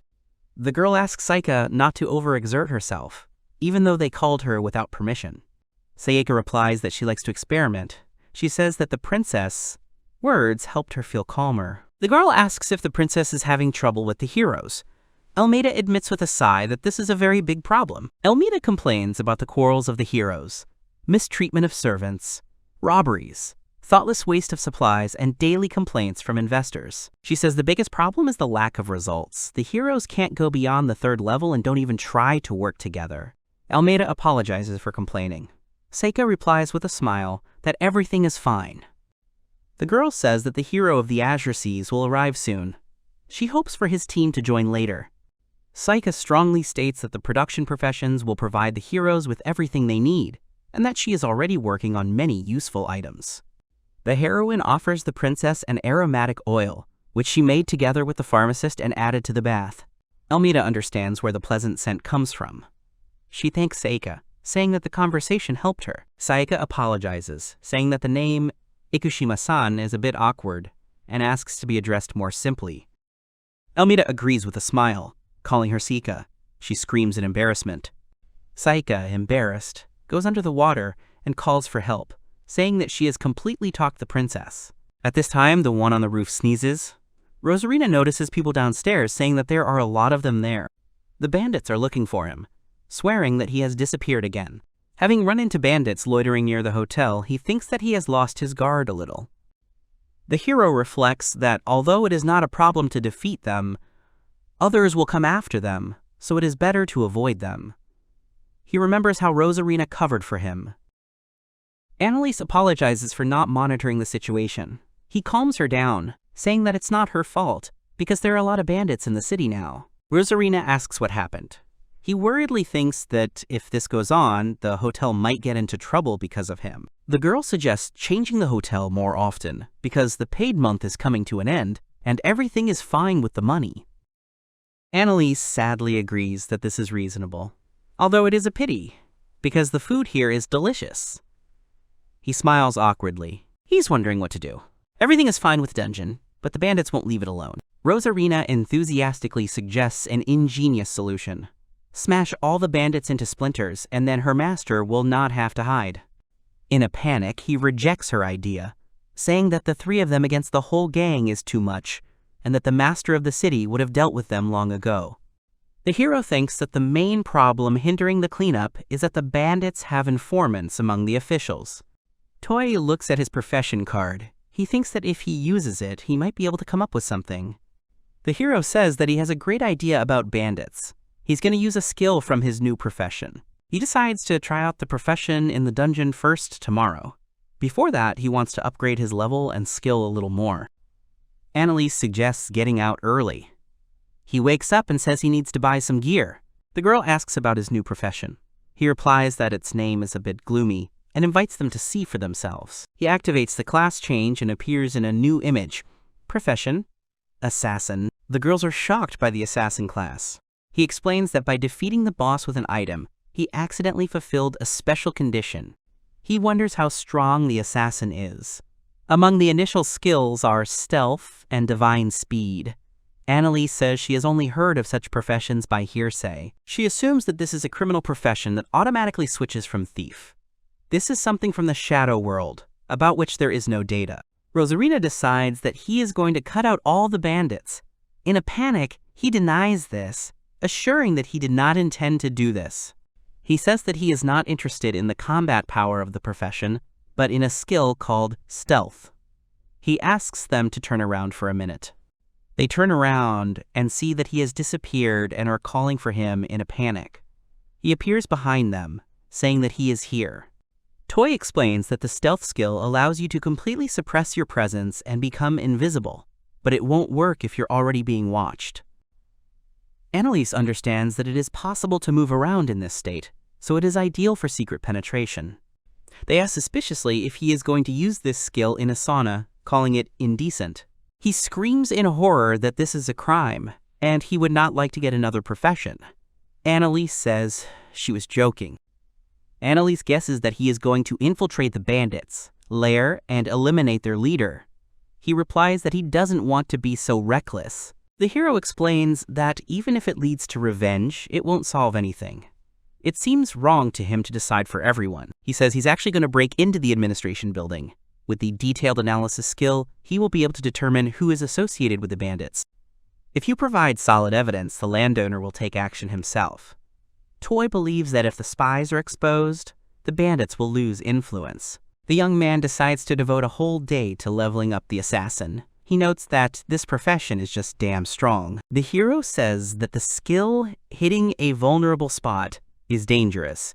It provides guaranteed triple critical damage from the first stealth attack. He notes that there are no restrictions on weapons. You can even use a two-handed weapon. The basic stats are already high, and the divine speed skill enhances agility. After the attack, the stealth effect disappears, so it's difficult to fight the group, but it's not a problem with Rosarina and the others. Toy thinks that this is the best profession for a single person. He understands that this is a pre-class of hired killer.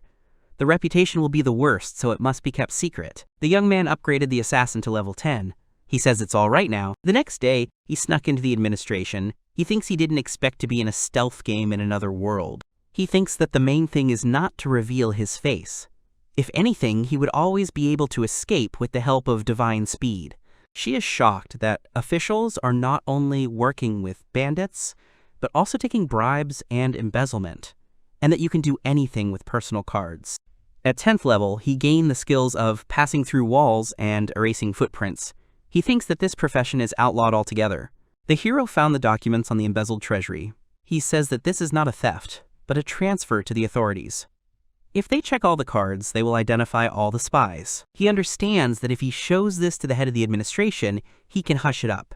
So you need to carry everything directly into the hands of the ruler of these lands. The young man arrives at Kelniffy Castle. He notes that the military here are real professionals, unlike officials. He thinks that bandits only buy ordinary guards. Excellent discipline, probably because the commanders are smart. He decides that he needs to find the Lord as soon as possible. Toy sees that he is not in the Lord's office. He assumes that the man has probably already gone to his chambers. He sees the Lord in the room. He tells the maid that he will not order anything, and asks to bring only wine. The maid tells the Lord that he can rest. An inscription appears. The ruler of Kelniffy is Duke Arcane Gardland. The hero thinks that this is the Lord. He notes that he exudes mature charisma. He sees that the Lord's profession is Duke. He understands that this is not just a title, but a real Duke. Toy thinks that this is the most elite of the aristocratic professions, and that this person is stronger than him. He's terrified that the numbers are off the charts. He's panicking, wondering if he's gotten into too much trouble. He decides to quickly leave the evidence and leave. The hero understands that even though the stealth skill is still active, he has been noticed. In fear, she thinks what kind of person he is. He almost threw off his disguise in terror. He recalls that, according to the analysis, the Duke is impeccable. But he doubts whether he can be trusted, because he may want to hush up scandals in the family. The Duke notices a folder of documents on the sofa. He says it wasn't here a minute ago. The man looks through the documents. There is an accounting department with facts of embezzlement, and a list of those who are associated with bandits. He finds it funny. He orders Zaijian and Balkan to be called immediately. The Duke turns into the void, knowing that he is still there. He asks who he is, noting his agility and bravery. The bandit wonders who it could be. A disgruntled official who escaped from a gang, or just an overly conscientious seeker. He understands that he brought everything personally to him so that he would take immediate action. The hero says that he himself is tired of the stench of rot in the administration. He decides that they'll figure it out tomorrow. He says he forgives the crime of breaking into the castle. The man says he won't spare you next time. He tells him to be sure to come here again tomorrow night. When he gets out of the castle, he exhales with relief. He thinks how terrible it was, and that he needs to meet the others as soon as possible. Annalise and Rosarina call out to him. He replies with a smile that it looks like the Duke is going to act right away. Shocked, Annalise asks if he has spoken to the Lord personally. Toy says that although the stealth was active, he felt creepy. It seemed as if he had seen through everything. Annalise is glad that he is safe and sound. Rosarina reports that they didn't waste any time. While he was infiltrating the castle, they found out the approximate location of the bandits' lair. She shows 3 main points in the slums on the map. She says she felt movement underground and assumes that the leader is hiding there. He understands that there have been raids, and bandits have made escape routes, which is very inconvenient. The hero says that he is used to penetrations and will look around again. Annalise, surprised, asks if he's going to go right now. He explains that the purge will begin in the morning, so now the bandits don't suspect anything. The girls say they will go with him. She says it's more convenient to get there alone. Annalise doesn't want him to be in danger alone. Rosarina wants to punch a couple of bandits. He decides that they will stay nearby in case of anything. If he doesn't come back in an hour, then they'll go rescue him. She's worried that he might get killed in that hour. He comforts her, saying that he can slip away at any moment. The girl reluctantly agrees, but warns that if he doesn't come back in an hour, she bursts in. He says he'll be back. He thinks that this is most likely the main base of the Chardin gang. It would be ideal to know where the ringleader is, or to find treasure caches. The young man decides that if he gets something worthwhile, he will give it to the Duke, and then immediately get out of here. He notes that it's just a bunch of scumbags. Almost no one has any thieving skills. Sometimes there are dangerous professions. The hero finds the leader, a woman named Chardina. Her title is Blood Queen, level 18. She is shocked that she named the gang after herself. He wonders what kind of profession the Blood Queen is. She furiously asks when this brat will be brought to her. They say he was hanging around the Eastern Quarter. The girl angrily shouts at her subordinates, ordering them to simply rob all the hotels if they can't find him. The young man thinks that they are going to involve innocent people in this. He decides to leave quickly, switching to treasure hunting. The toy ends up in a secret vault. He is amazed by the amount of jewelry, magical artifacts, and black gold. He swallows, fighting the temptation, and is afraid that if he gives in and takes something, he will be listed as a, quote, hero thief. Rosarina can't stand it anymore and decides to check the escape route. He sees a staircase leading to a dungeon. He stares in horror through the bars. He recalls that, as far as he remembers, trading is prohibited in this city. The girls notice that he lingers. Rosarina asks if it's time for them to go. At that moment, he appears behind them. They ask if he's okay. He says that everything is fine and it's time for them to go home, but he can barely contain his rage. He turns to Annalise and Rosarina. The young man says that stop running and hiding. Even if the Lord doesn't do anything, he declares that he will destroy this gang with his own hands. Soldiers and bandits clash in battle. Someone wonders what's going on. The bandit shouts that it's not that easy to break in here. Vulcan rushes in. The bandits are terrified that they can't even handle him with the whole crowd. In a rage, Chardina screams for her people to delay him at least a little. The girl understands that this is all his doing. She looks furiously at him standing on the roof 8 hours ago. They will find out that the administration is closed and they will not be able to apply. Duke Gardland, as promised, conducted a reconciliation. 8 people were arrested for embezzlement and association with bandits. In his office, the Duke looks through the documents. He says that the information turned out to be correct. Sigen, the chief of staff, apologizes. He didn't expect that there would be so many criminals among his subordinates. The Duke tells Zigena not to take the blame. He admits that he has turned a blind eye to powerful people for too long. The man praises Balkan for his good work. Balkan, the head of the Knightly Order, silently accepts the praise. Balkan says with contempt that it is a disgrace to descend to the level of bandits while in public service. The Duke orders Balkan to immediately deal with the gang, and Zigen to ensure that information is completely blocked so that rumors do not spread beyond the castle. The Duke asks what happened. Balkan says he felt like they were being watched. Toy is horrified that Balkan sensed him from such a distance. He thinks that Balkan is a monster, not a man. Profession, Guardian Knight, level above 40. He's even scarier than the Duke. Annalise warns him that Balkan is the strongest in this country. They say he cut through the fortress wall with a sword. If they meet him, run without looking back. In the Duke's chambers, he recognizes him. He says that yesterday's guest came again, although he asked to come at night. Balkan is furious that he entered the castle twice. He says that whoever he is, he has to defuse it. The man is in the range of the attack. He panics and thinks he's finished. The Duke stops Balkan. He says that this man is his guest, and if he wanted to harm, he would have already done it. The man asks if he came to see for himself. He thinks that he was underestimated, since he submitted evidence and punished the perpetrators. The Duke replies that he has already shown his goodwill. He asks if he brought a present today. He throws the folder with the documents on the floor. It contains information about the location of the bandits' base, a list of stolen items, and where the leader is located. Segan is horrified by what he has read. Illegal people. The Duke understands that this is the reason for the missing people. The man says that if the information is reliable, it is urgently necessary to storm. Balkan suggests that this may be a trap, because such data could only be provided by someone from the inside. Zaijin is afraid that bandits might hit the castle. The Duke agrees that it is dangerous to act until the information is confirmed, and asks for Balkan's opinion. Balkan does not feel threatened by this man. The Duke asks if one squad is enough against 300 people. He decides to send only a small detachment so that the castle remains protected. Balkan confidently tells them not to worry, he'll deal with them himself. This old man wants to single-handedly deal with everyone, driving the bandits from the flanks into the center. He is shocked by their plan. He wonders what about the capture of the workers and the escape of the leader.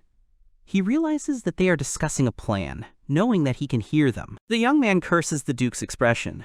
They're hinting that he should figure out the details himself. Toy realizes that he was specifically given to hear the plan. He's angry that he's been found out. The Duke's expression seems to say, a kind-hearted seeker. Toy decides that he was going to climb there himself anyway. If the knights help, that's good luck. He turns to Annalise and Rosarina. He says they're doing everything according to plan. The bandits are screaming in panic that they are being attacked by enemies, and these are the knights. At the base, bandits rush into battle, shouting that they are under attack. She is informed that the knights are advancing from both sides. She's furious, screaming what's going on and why her informant is silent. The informant makes excuses that the administration was closed. She yells at him in anger for not telling her right away. Balkan appears, and the bandits recognize him in horror. The mighty sword of the Balkans appeared. One of the bandits urges the others not to retreat, shouting that killing Balkan will bring them glory. He watches the battle, noting that the resistance is stronger in the south. The knight gives the order to retreat, seeing the inhuman strength of the enemy. The huge bandit easily breaks through the knight's defense. Boosting her physical abilities for 10 seconds, she activates the skill Morale Boost. She breaks through the wall, thinking that 10 seconds is enough for her. While the other is wondering who did this and where he disappeared to, the knight shouts that the gate is open and leads the soldiers forward. He praises Rosarina from the roof for holding back, even though she wanted to rush into battle, and says it's worthy of respect. The young man suggests that if the bandits are pinned down, they can retreat to the northern base, which will not be easy. He suggests blocking the passage to isolate the north. Annalise is happy to take up this case. Since fire magic cannot be used in the city, she uses the Mana Arm physical attack spell at maximum power. She uses a Mana Strike, completely destroying the passage. Balkan feels the earthquake and notes that the intruder seems to have very capable comrades. Sardine is informed that the underground passage to the northern base has been destroyed. She is furious that the south has also been broken through, and they are not coping. The desperate woman thinks they've just been made a fool of. She suspects betrayal, but she's not going to give up. Shardina warned her subordinate that if unnecessary information was revealed, there would be problems at the bottom, and ordered to get rid of all the prisoners in the dungeon. The henchman asked the boss where she was going to go. Instead of answering, Shardina ordered them to follow her. The subordinate knocked the girl down on the table and, holding a knife in his hands, said that their head had allowed everything to be destroyed. The assassin got behind the bandit and slit his throat. The body collapsed.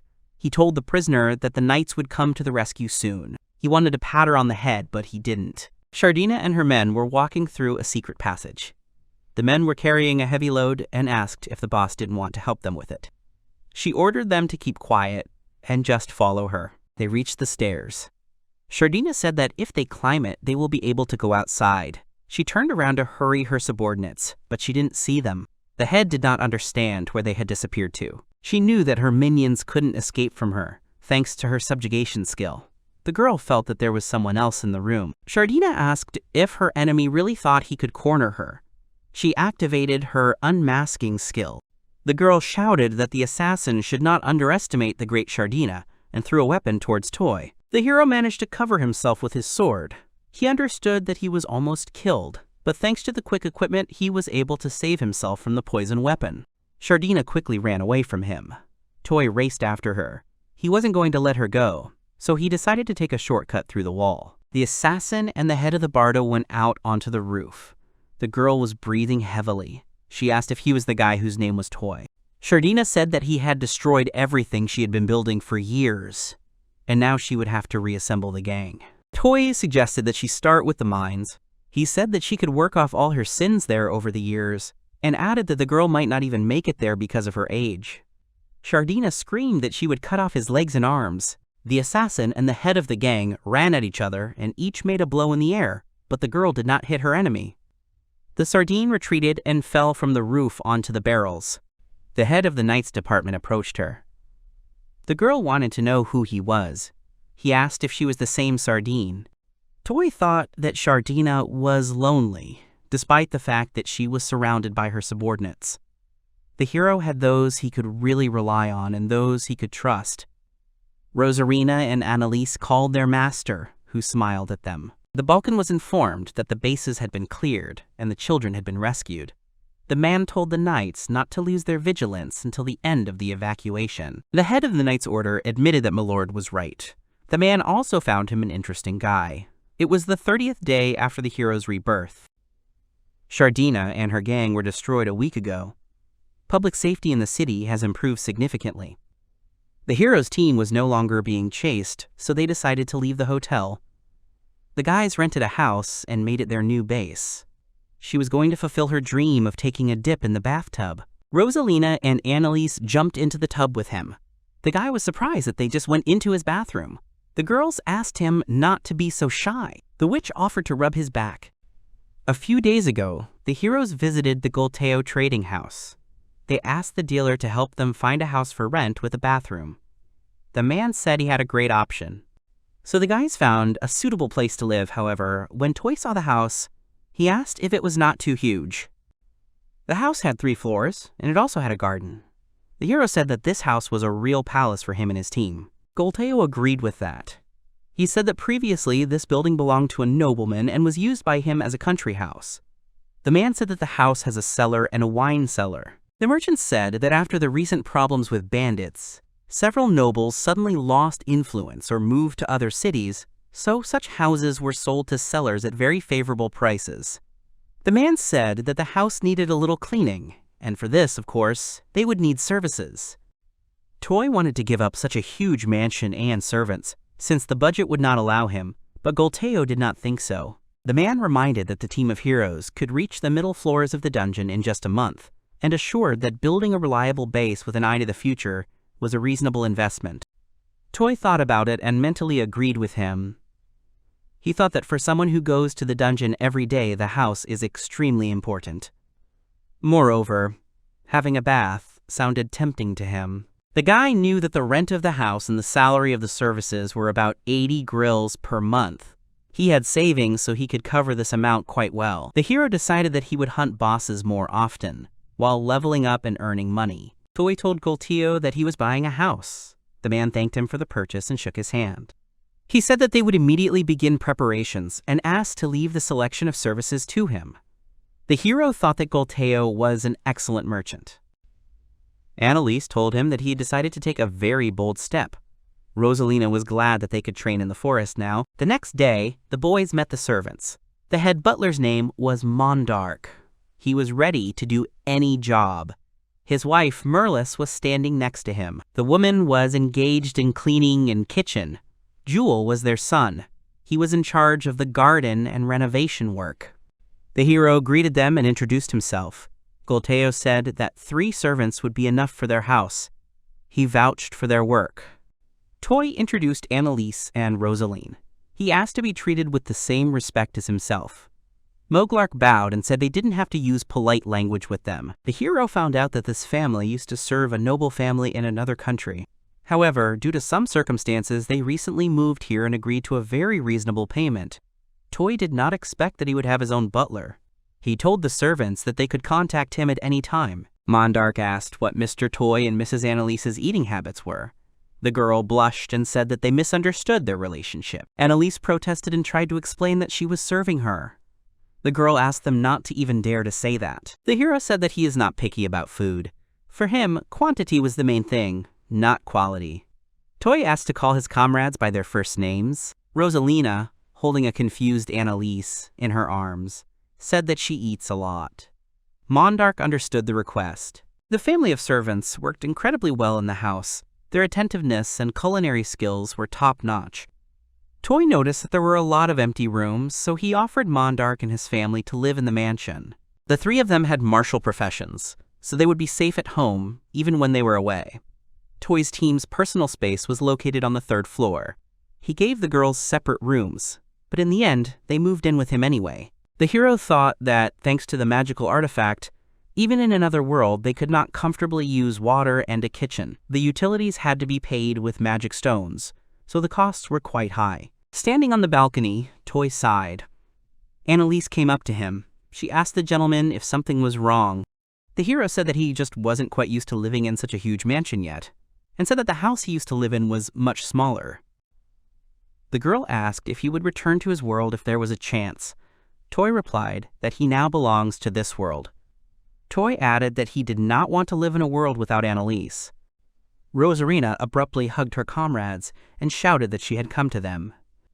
Toy said that they had a great rest, and tomorrow they would go back to the dungeon, where they would reach the new 5th floor. Segan went into the Duke's office. He said that in a recent case of gang ties, it was decided to punish 4 trading houses and 8 noble families.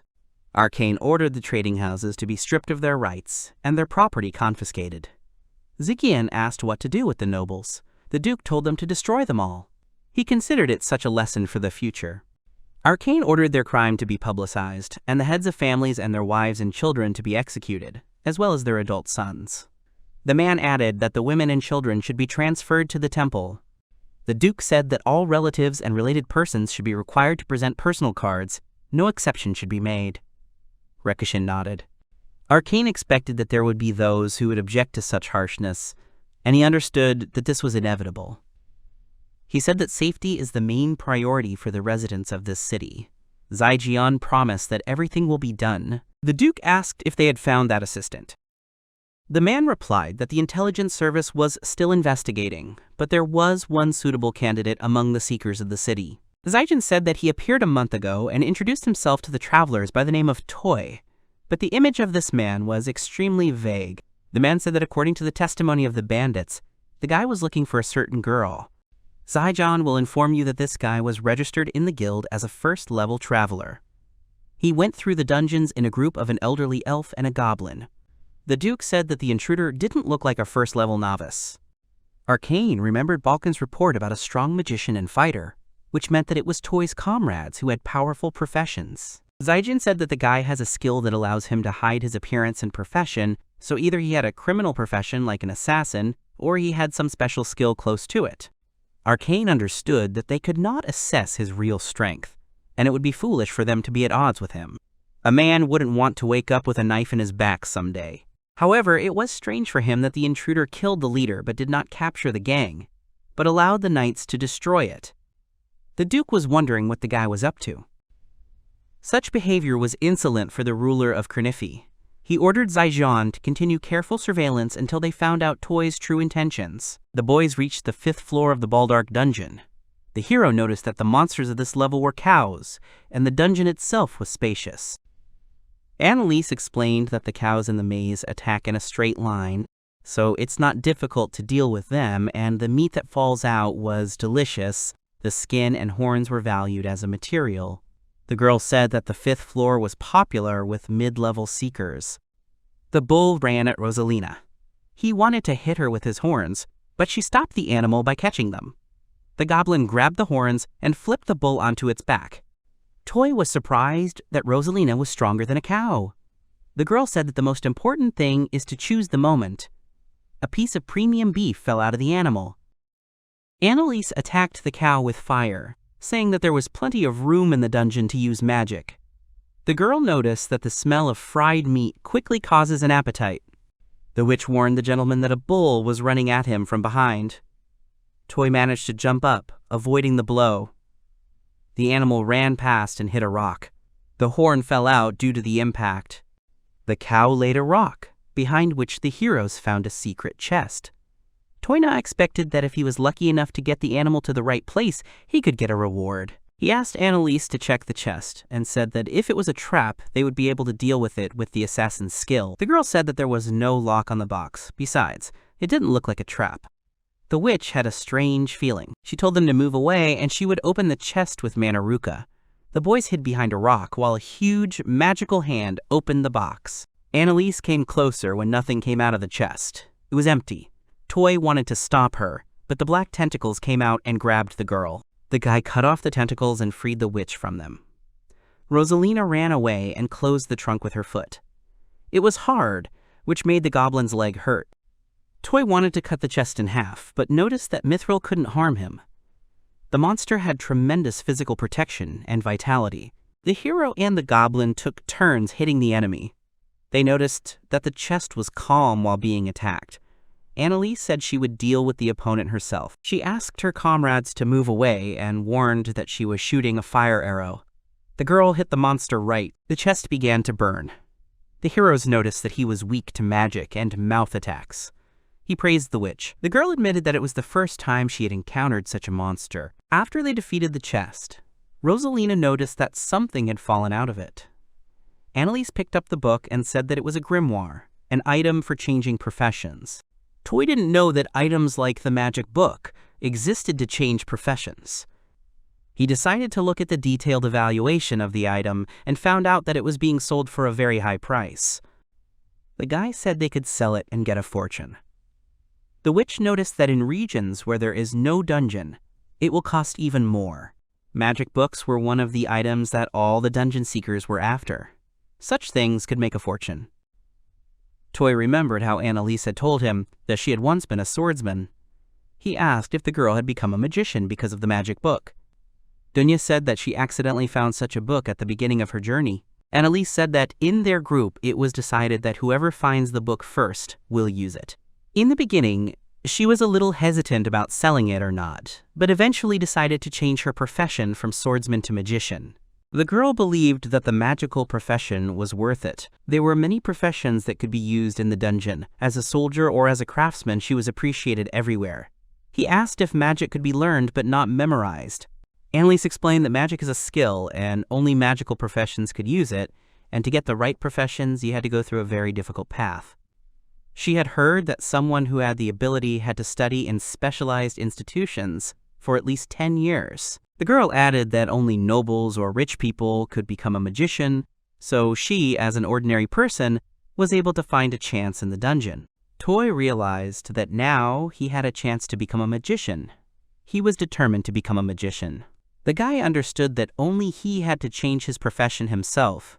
Since Annalise already had this profession, Rosalina also had unique abilities. The hero believed that if their team had 2 magicians and 1 melee fighter, then their group would be balanced and perfect. Toy decided that he would not rush to change his profession yet, because he already had Annalise in the role of a sorceress.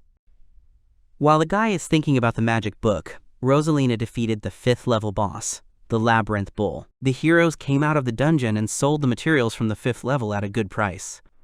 Annalise said that this is because it takes 4 to 5 days to explore the 5th Varley. Toy was glad that he could relax in the bathroom every day. He was pleased that they had rented the house after all. The hero told his comrades that now it would be better for them to go further to the 6th level. He asked Annalise how many floors she had gone through. The girl said that she had been to the 5th level in the Baldart dungeon, and after changing her profession she moved to the capital. Annalise stopped abruptly. Toy asked what happened. The girl said that everything was fine. She said that on the 6th floor, monsters were starting to have resistance to normal attacks, and flying and special monsters were also appearing. This meant it increased the difficulty. Annalise explained that because of such monsters, fighters like swordsmen or spearmen either change their profession or learn new high-level skills, because at the 5th level they just get stuck. Toy began to realize that only more experienced people could pass the 6th level. He hoped they could handle it. Annalise supported him, saying that they would succeed. The hero spent the night lying between the sleeping girls and thinking. He thought that Annalise had received a curse after she came to the capital.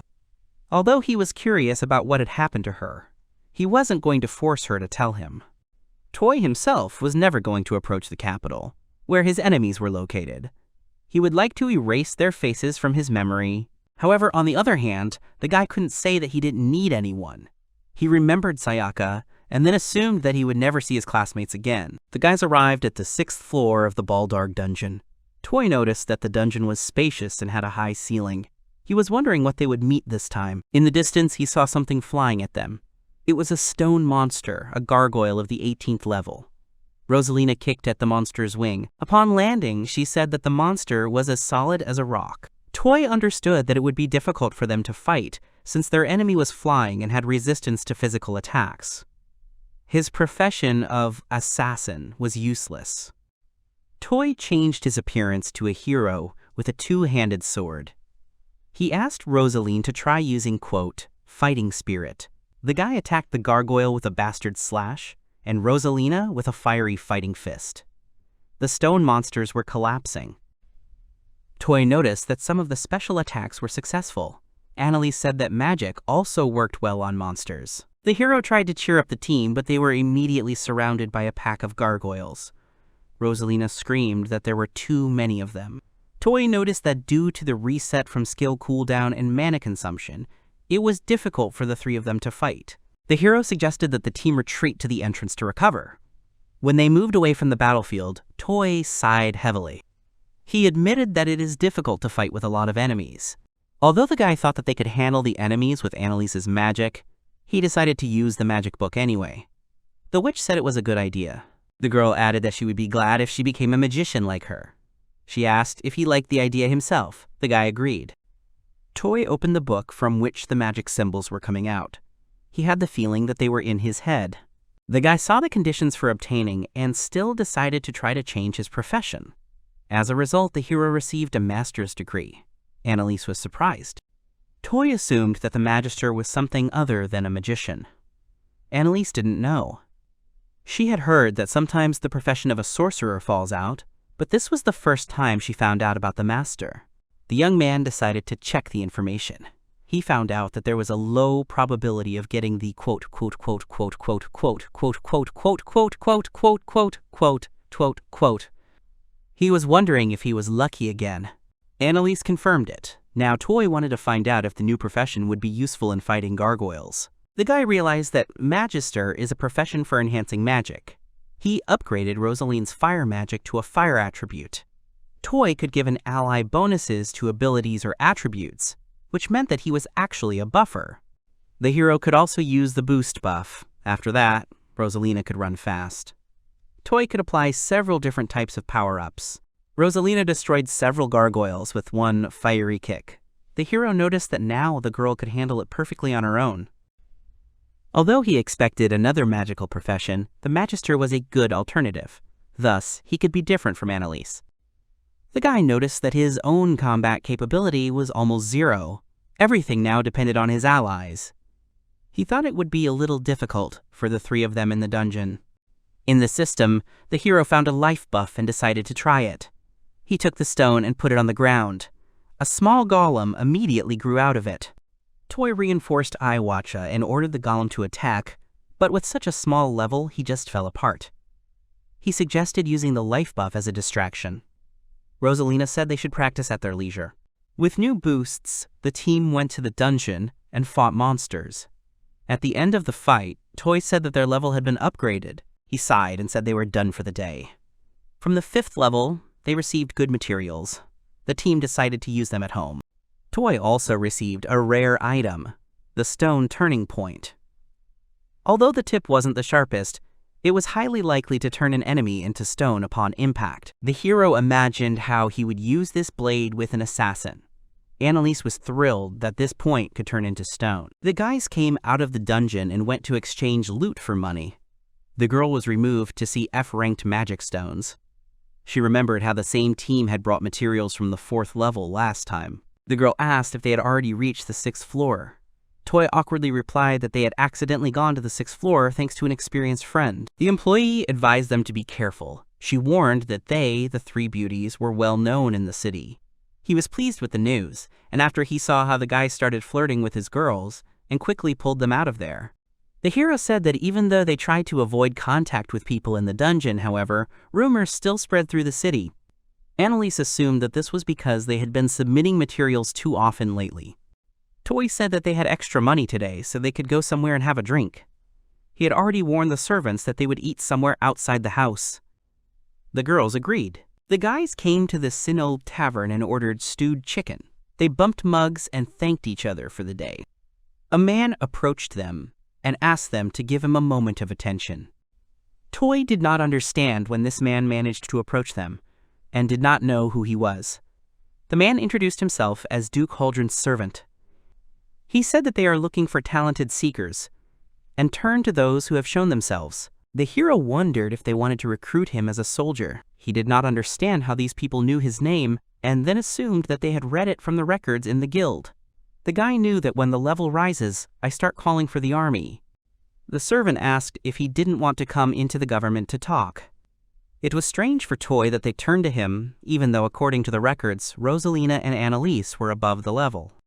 The hero apologized and suggested that they had made a mistake. He didn't think that someone like him, a traveler, could serve at court. Then the servant asked if he could give him girls to serve. This angered the guy and said that even if he was offered mountains of gold, he would not give them to anyone. The man apologized and said that the bill had already been paid. However, Toy did not accept this gesture and left the coins on the table. He told the girls that they would change the place of their dinner. The servant said they would meet at his house soon. The hero realized that the man was not a simple scout. His goal was just to stall for time. When the guys came out of the tavern, Balkan was waiting for them outside. He said he wouldn't let Toy escape. Balkan announced to him that his Grace Duke Garland was summoning him. The man said that the young man would go with him to the palace. The head of the Knight's Order warned that if he refused, his actions would be considered a rebellion, and then they would have to cut off the young man's head. Toy did not expect that Balkan would come for him. He didn't understand how the man could figure him out. The hero said that he did not understand at all what the commander was talking about. He asked why the Lord needed an ordinary traveler like him. Balkan warned that they did not need meaningless excuses, and said that the young man knew the reason better than anyone. Toy realized that he would not be able to pretend ignorance, and wondered how he could get out of the situation. The hero remembered that the man's attack range was abnormally large. If he moves the wrong way, Balkan will instantly cut him. Toy could have escaped alone with the help of divine speed, but he wasn't going to abandon the girls. Rosarina stepped forward and stood in a fighting stance. She said that her friends wanted to eat as soon as possible and demanded to make way for them. The knight warned the captain that the goblin was the knight. Toy shouted that Rosarin could not fight Balkan. The man noticed the girl's indecision and asked why she was not coming at him. The goblin trembled. She couldn't launch an attack, as she saw how Balkan could cut her in half with a counterattack anyway.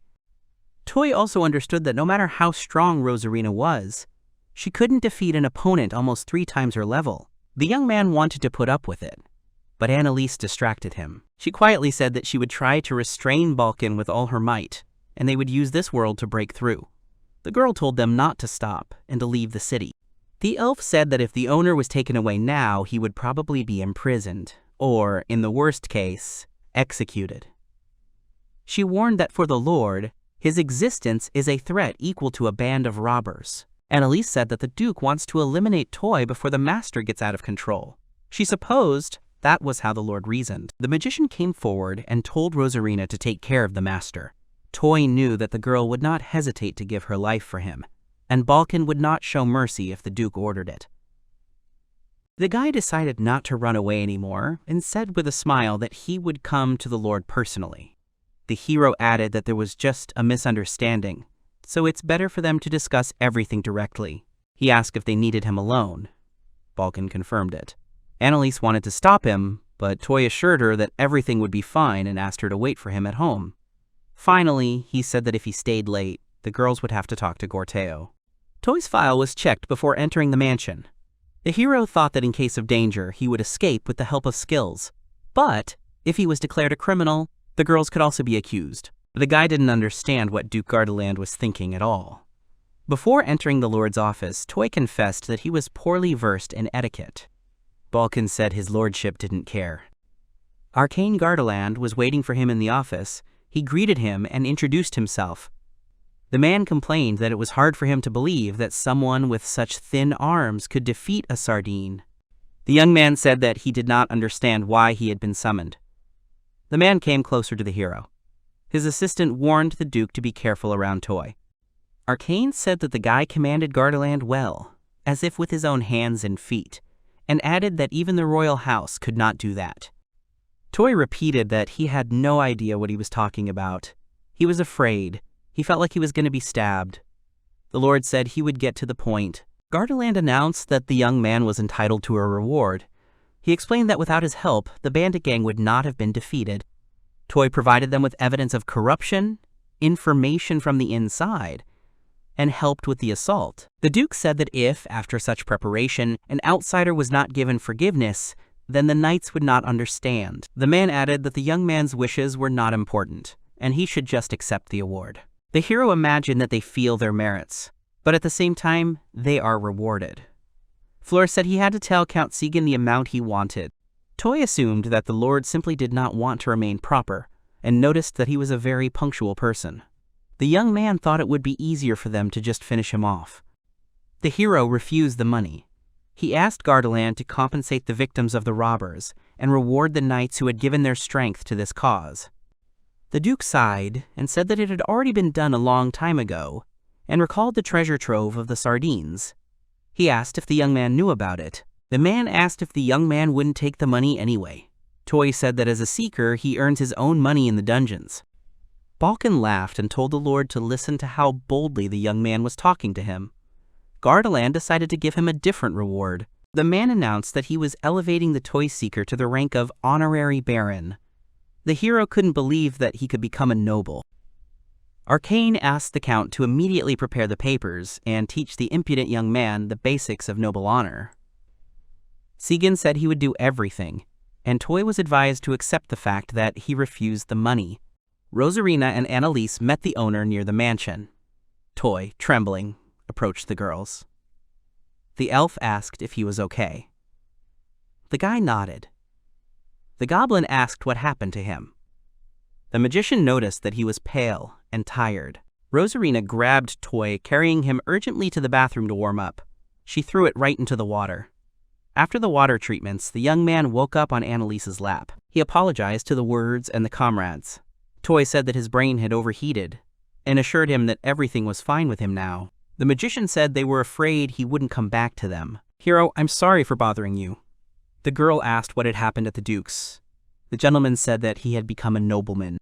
Toy admitted that he had not yet fully understood himself. Rosarina congratulated him on his new title. The others couldn't say anything. In the Lord's office, Segan told the young man that he should first figure out what an honorary baron is. He gave him a stack of papers, saying that the hero would master the basic theses at the moment and study the rest of the details at home. Zaijin said that the guy has the rights and duties of a baron, but the title is not inherited and lasts for one lifetime, and warned that in case of a disaster at the ducal house, he is obliged to appear. The Count explained that disasters could be war, disaster, or a major monster hunt, and added that Toy must attend the council twice a year. The young man asked if he could continue exploring the dungeons. Zaijin replied that there was no problem with that, but he had to behave sensibly and not spoil the honor of the ducal house. Toy exhaled. It was important for him to keep going to the dungeons. The Count asked if he understood that conflicts with other seekers and death were unacceptable. The guy promised that he would be careful. Segan explained that the estate that the young man was currently renting would become housing, and said that they would buy it out and give it to the Baron. Toy was surprised that the rental apartment would become his. The Count opened the suitcase and said that the honorary Baron's salary was 12 million grills per year, and he would also receive 3 million grills for the remaining 2 months. Segan told the young man not to admire, and reminded him that these were lifting platforms for housing servants. The man said that he should have at least 1 knight and 5 soldiers. It was a mandatory minimum for honorable defense. The Count added that the young man must find reliable people. Seigan said that Toy should choose a surname and a coat of arms. The hero told all the servants and girls. He muttered that he had too much on his plate. The guy asked Mondalka to help him master the rules and manners of the nobility. The man said he could rely on him. Toy understood that he urgently needed to find 1 knight and 5 soldiers. Mondok and the rest of the servants were not suitable for this role, and Annalise and Rosarina could not be officially enrolled due to their status. Mondok informed the gentleman that he had an acquaintance with knightly experience who was just in the city, and asked if he could contact him. Toy agreed. The man also informed that he had called the tailor. While the measurements of the hero were being taken, Mondok announced that the count requested to come to the palace as soon as the baron was ready in state. At this meeting, Seigan was going to approve the surname and coat of arms. Toy felt like Mondok was helping him out a lot. The young man noticed that his hair had grown back and remembered that he had been in this world for almost 2 months. When the costume was ready, the gentleman asked Annalise if she liked it. The girl was delighted. Mondok said that the owner looked elegant. After that, she went to the count, and they registered the name and coat of arms. Now the young man has officially become the honorary Baron of Futsikul. He joined the ranks of the nobility. Toy arrived at the Duke's mansion and bowed to the Lord. The hero borrowed the surname from his ancestors. The wisteria flower was depicted on his coat of arms. He had heard that few people took plants for the coat of arms. The Dukes of Guardland had dragons. Arcane told Toy that he had hopes for him. The young man didn't like being talked down to again. The hero wanted to take his leave, but Balkan stopped him and said that he would go with him. Toy had a bad feeling about this. After a while, she and the man were on the training field. The young man was lying on the ground exhausted when Balkan demanded that he get up. The soldiers passed by the field where Toy and Balkan were training. The hero fell to the ground after being hit by a man. The Baron ordered him to stand up. Toy asked how long it would last. Balkan said they would train until he stopped her. The guy thought he was just mocking him. The man said that this month would be devoted to the intensive training of the knights, and from tomorrow he would join them. The hero protested. He said that he had not enlisted in the military and added that he still had a lot to do himself. Balkan said that the guy needed training now, and the rest could wait, and added that people would not serve a coward who hides and acts stealthily. The head of the Knight's Order said that if a guy is sure that he does not need training, then the guy should hit him at least once to prove it. The hero sighed and swapped his weapon for a broadsword. Toy took a stance and switched his class to a 2-handed sword hero. The guy wasn't going to train hard with the knights for a month, so he was determined. Toy asked if he shouldn't use skills during the fight. He used the support of a 2-handed sword, body strengthening, and foresight. The man told the guy to fight seriously. The Baron felt that the atmosphere had changed. He was wondering how she would move her body with a 2-handed sword. The hero decided to start with a direct onslaught. He attacked the Baron from different directions. The man had the feeling that another person was fighting with him, and not that one. The knights were surprised at how the guy easily wielded such a big sword. They noticed that Toy was beginning to crowd the captain. Balkan noticed that he had decent technique and quick reflexes for a self-taught student, but little experience. The man hit Toy's sword, and it fell out of his hands.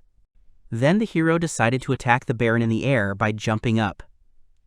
He wanted to use Divine Speed and Shadow Palm Strike together. The Baron grabbed the young man, threw him, and hit the ground. He said that his aim was correct, but it was possible to easily parry his blow. Toy was amazed that Balkan was able to repel the attack from the dead zone without skills. The man said that the hero has good abilities, but he should not rely on giving good combat situations, as the guy can be hooked. The Baron said that flair and experience decide in battle, and reminded that Toy would have to join the training. The hero agreed with this. The squad ran up to the Baron and asked if he was safe. They said he was great during the fight. Someone noticed that even among the knights, there were few who could fight on equal terms with the captain. Toy felt awkward. When the hero came home and told him that he would train with the knights for a month, Annalise asked with displeasure why he returned in rags after every visit to the palace. Toy lay down on the bed and started crying. He hoped that he would be able to go back to the dungeons and called the commissioner's attitude towards him abuse. Annalise was next to him, stroking his head. On the other hand, the hero understood that dependence on skills could become dangerous for him. He decided to give it a try, as the experience of dueling with other people could be useful. The butler came up to him and apologized for bothering him, saying that he wanted to clarify the schedule. Toy remembered that they were meeting with a night stranger tomorrow and asked who he was. Mondarch told them that their guest tomorrow was the commander of his former master's squad. The knight's strength was proven, and his character was peculiar.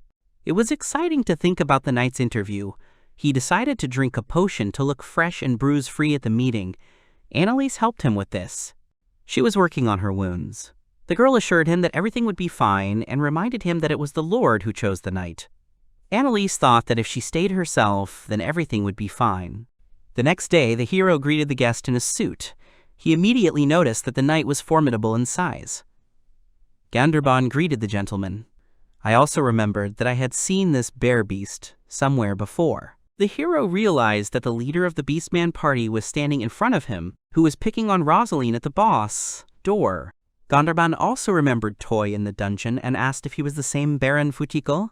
The young man confirmed it. The hero knew that the Beastman's class was Heavyweight Knight of the 22nd level. He was a former squad leader, which indicated that he was a seasoned warrior. Ganderbaan apologized for his past rudeness in the dungeon, and explained that he did not know that Toy was an honorary baron. The hero said that he had only recently become a noble. The guy asked what happened to the wolf beastman. The bear said that he had severely wounded his right hand on the boss of the 5th floor, abandoned his career, and left for the countryside. The guy stubbornly walked forward, not listening to his commander. Toy asked if Ganderbaan was not afraid for his reputation because of this story. The man replied that he was not going to hide the fact that he had not saved his ward when he joined the service. The hero liked that Ganderbaan was an honest and responsible person. Toy asked what he would do with the remaining batch if he joined the Baron's service. The bear said that they should consult about his people. The Ganderbaan detachment party was waiting for its commander on the street. The maximum floor in the dungeon that they reached was the 6th. Spearman Lin suggested that they would need to change their name if the captain left them. Swordsman Bars believed that they should support the commander in his happiness. The fox beastman, Solidia, hoped that Ganderbaan would tell the Baron about them. Lizardman Jojok advised her to get into a stance to be ready to meet the Baron and the captain. She said they could only trust the commander. All this time I was watching them in the shadow of that one. He mentally praised the squad for their self-control and trust in Ganderbaan with all his soul. The guy saw that the young swordsman and spearmen had a lot to grow. The hero entered the mansion and told the heavyweight knight to call his squad. As a result, 1 knight and 4 soldiers were accepted under the command of Baron Footsickle. When Lin saw Toy, she began to be touched and pat him on the head. Bars was surprised that the guy in the dungeon was a baron. Jojok was amazed that the hero received such a title at a young age. Solilia noticed a huge difference in height between Ganderbaan and Toy. The bear shouted at the squad not to be rude to the baron. He asked the young man who had so quickly approved them for the position if it was wise, because he hadn't seen their skills yet. Toy agreed with that. He understood that the habit of solving on the spot due to the full analysis may not always be a good one. The guy asked if everyone had their gear with them, as they would go to the boss right away. The hero moved the squad immediately to the dungeon doors. The beastmen weren't prepared for this, so they didn't understand what was going on. Ganderbaan immediately recognized the dungeon movement skill. Toy praised the man for being so well versed in abilities. The bear told how he had once seen it used by a team on the front line. The Baron warned that the squad would have to sign a non-disclosure agreement, as he wanted to keep information about his skills a secret. There were 2 maze bulls standing in the boss way. Toy didn't know if they could defeat the beastmen at the same time. The squad stood up and was ready to attack. Ganderbaan ordered to act according to the usual pattern. The bear used aggro-fixation when 2 bulls attacked him. When the animals were nearby, he activated the shield, and the horns hit the barrier. Leopard and Lin got ready and attacked the bulls from 2 sides. The spearman used the triple spear skill, and the swordsman used the storm sword. Solidia and Jojok joined them. The young man activated the slashing ability, and the girl activated the jumping spear. The bodies of the animals began to burn. Toy was amazed at such a smooth and precise connection. He felt that this was his best move, taking on a ready-made team right away. Their great advantage was their teamwork from the first fight. Toy changed the class and told the Ganderbaan squad to evaluate their strength now too. Rosalina was fighting bulls. and Annalise was fighting goblins. The Baron was fighting with huge insects. Gandharban noticed that all three of them were too strong. With such a force, they won't even need guards. Lin asked how Toy was able to change his appearance. Bars recognized them as the three from the rumors. Chujok thought about it. The heroes came out of the dungeon. Toy's team now had 1 knight and 4 soldiers.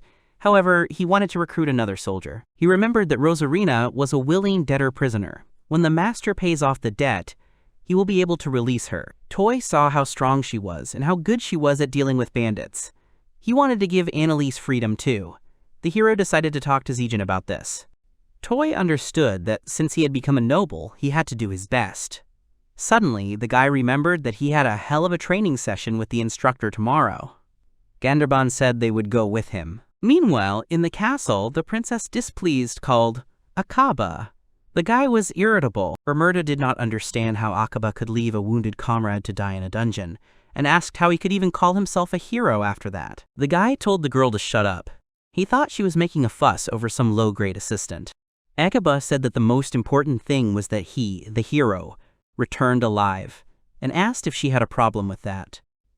Sayaka asked if the one who died was Neiba. The princess remembered that his profession was a porter, a specific class from another world. She was informed that the guy was severely exhausted by hard work and also regularly beaten by the 3 heroes. Akaba believed that Noeba was to blame for his own death, and said that if they had come back for him, they would all have died.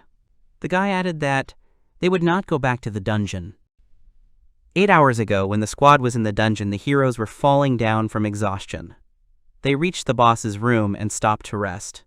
Akaba shouted at Noiba to heal him. The knight interrupted him, saying that it was his turn to be treated. The fire hero reminded them that if the guy hadn't fought, they would have won. When Akaba shouted to get up, one of the girls asked for some more rest. She said they didn't have any more potions or food, and it would take them half a day to get back. The hero said that she wasn't going to sleep outside for the 3rd night. Akaba had to agree. He ordered the squad to return. Exhausted, Noiba asked for more time to rest, as he had run out of mana. Suddenly, the guy stumbled, and the tiles under him began to collapse. Falling, the guy broke his leg, so he couldn't walk anymore. After hearing the detailed story, the princesses couldn't believe that the heroes had just left the porter in such a state. Ermida's head started to hurt. She couldn't understand why it hadn't occurred to these people to drop the load and try to carry their comrade instead. The magician turned to the princess and said that Noiba was a healer, so he could restore mana and later heal himself. The girl thought that the guy would come back as if nothing had happened. The alchemist explained that a fracture is a status effect, so to cure it, you need advanced recovery magic, or at least healing in addition, otherwise there is no way. The girl said she didn't know about it, and added that with their level, they wouldn't have been able to cure him. Her friend reminded her that she is also a healer. The hero noticed that even if the porter could walk, it would be difficult for him to return alone from the 3rd floor, and assumed that the guy was still at the boss room. The girl said that because some of their group had attacked other seekers, now no one would want to help them, and added that if they were unlucky, they might just be killed out of revenge. The heroes began to get indignant and angry. They asked if she thought it was their fault. The girl announced that she would no longer work with them. The hero said that such an adventure is not fun at all. She started crying and said she wanted to go home. The princess began to think that they could send a squad of knights to help, but then the people and sponsors would consider it a failure of the hero. She knew that she couldn't avoid violent protests, and she understood that they had brought them into this world themselves, so they couldn't leave these people to their fate. Sayaka stated that she would go and rescue Noiba. She said that she has a skill to enhance the effect of objects, with which she can make a strong potion for the porter. The girl's friend asked her what she was thinking about. She stopped her and asked her how she was going to get to the 3rd floor with her martial profession. Mizusawa joined Sayaka's idea and said that he would serve with her. The guy did not know that the fracture required proper treatment and said he would help. The princess knew Mizusawa as a versatile hero with attack, support, and healing skills.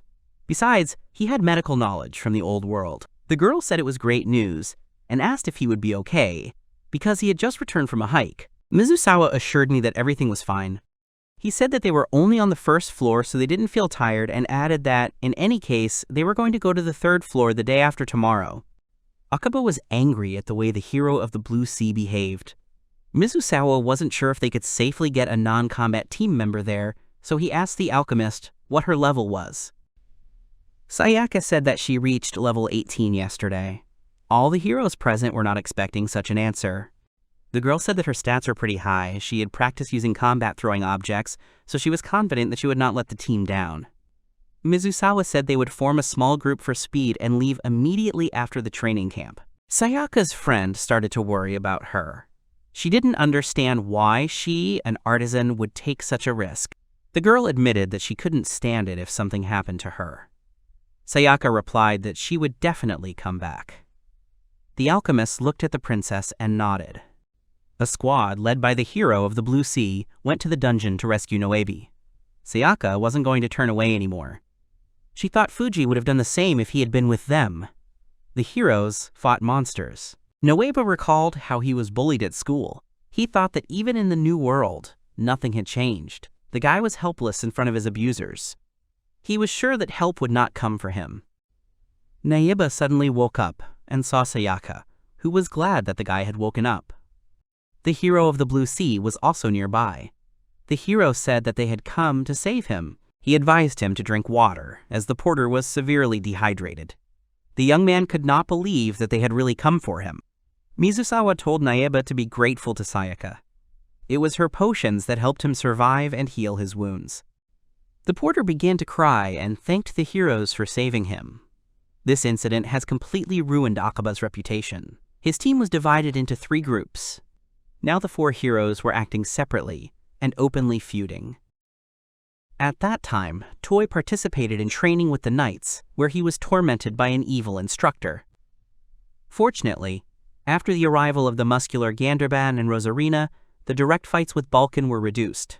The young man noticed that Annalise was clearly uncomfortable in the castle. The girl tried to stay away because she was a criminal.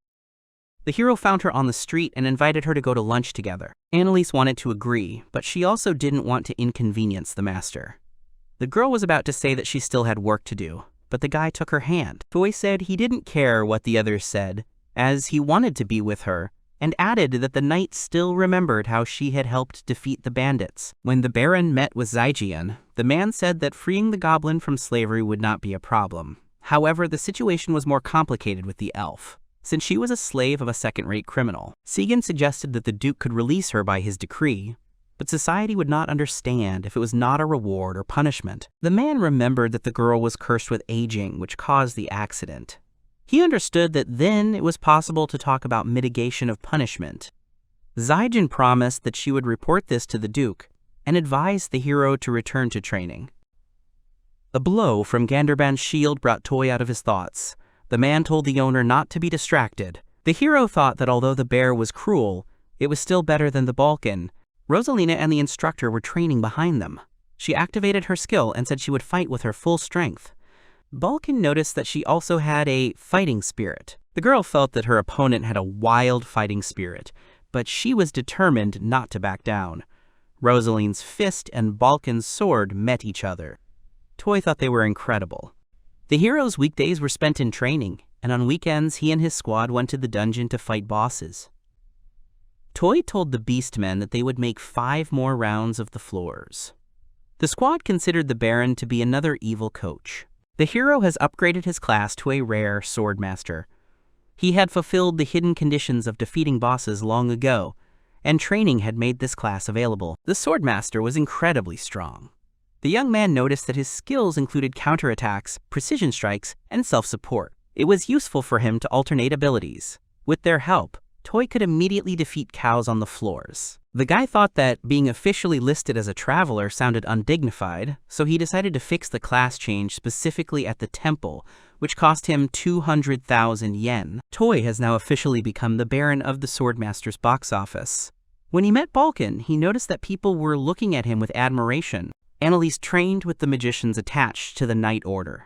It seemed to him that she was explaining the basis of the magical perception skill. Her colleague was surprised that she uses the skill around the clock. The girl said that improving sensitivity to magic promotes progress in all other aspects of magical control, which was why it was the shortest way. She added that over time they will even be able to distinguish between people. Toi noticed the reactions of the other magicians. and he wondered if Annalise hadn't said something creepy to them. He couldn't believe that she had been living like this all this time, in total concentration mode. Solidia and Lin complained more about the fact that they had training sessions and dungeon trips every day. Bars noticed that it was because of this that their levels rose sharply. Jojak said that they would become much stronger if they continued to follow their master. 3 weeks later, there was talk of a terrible event in the city.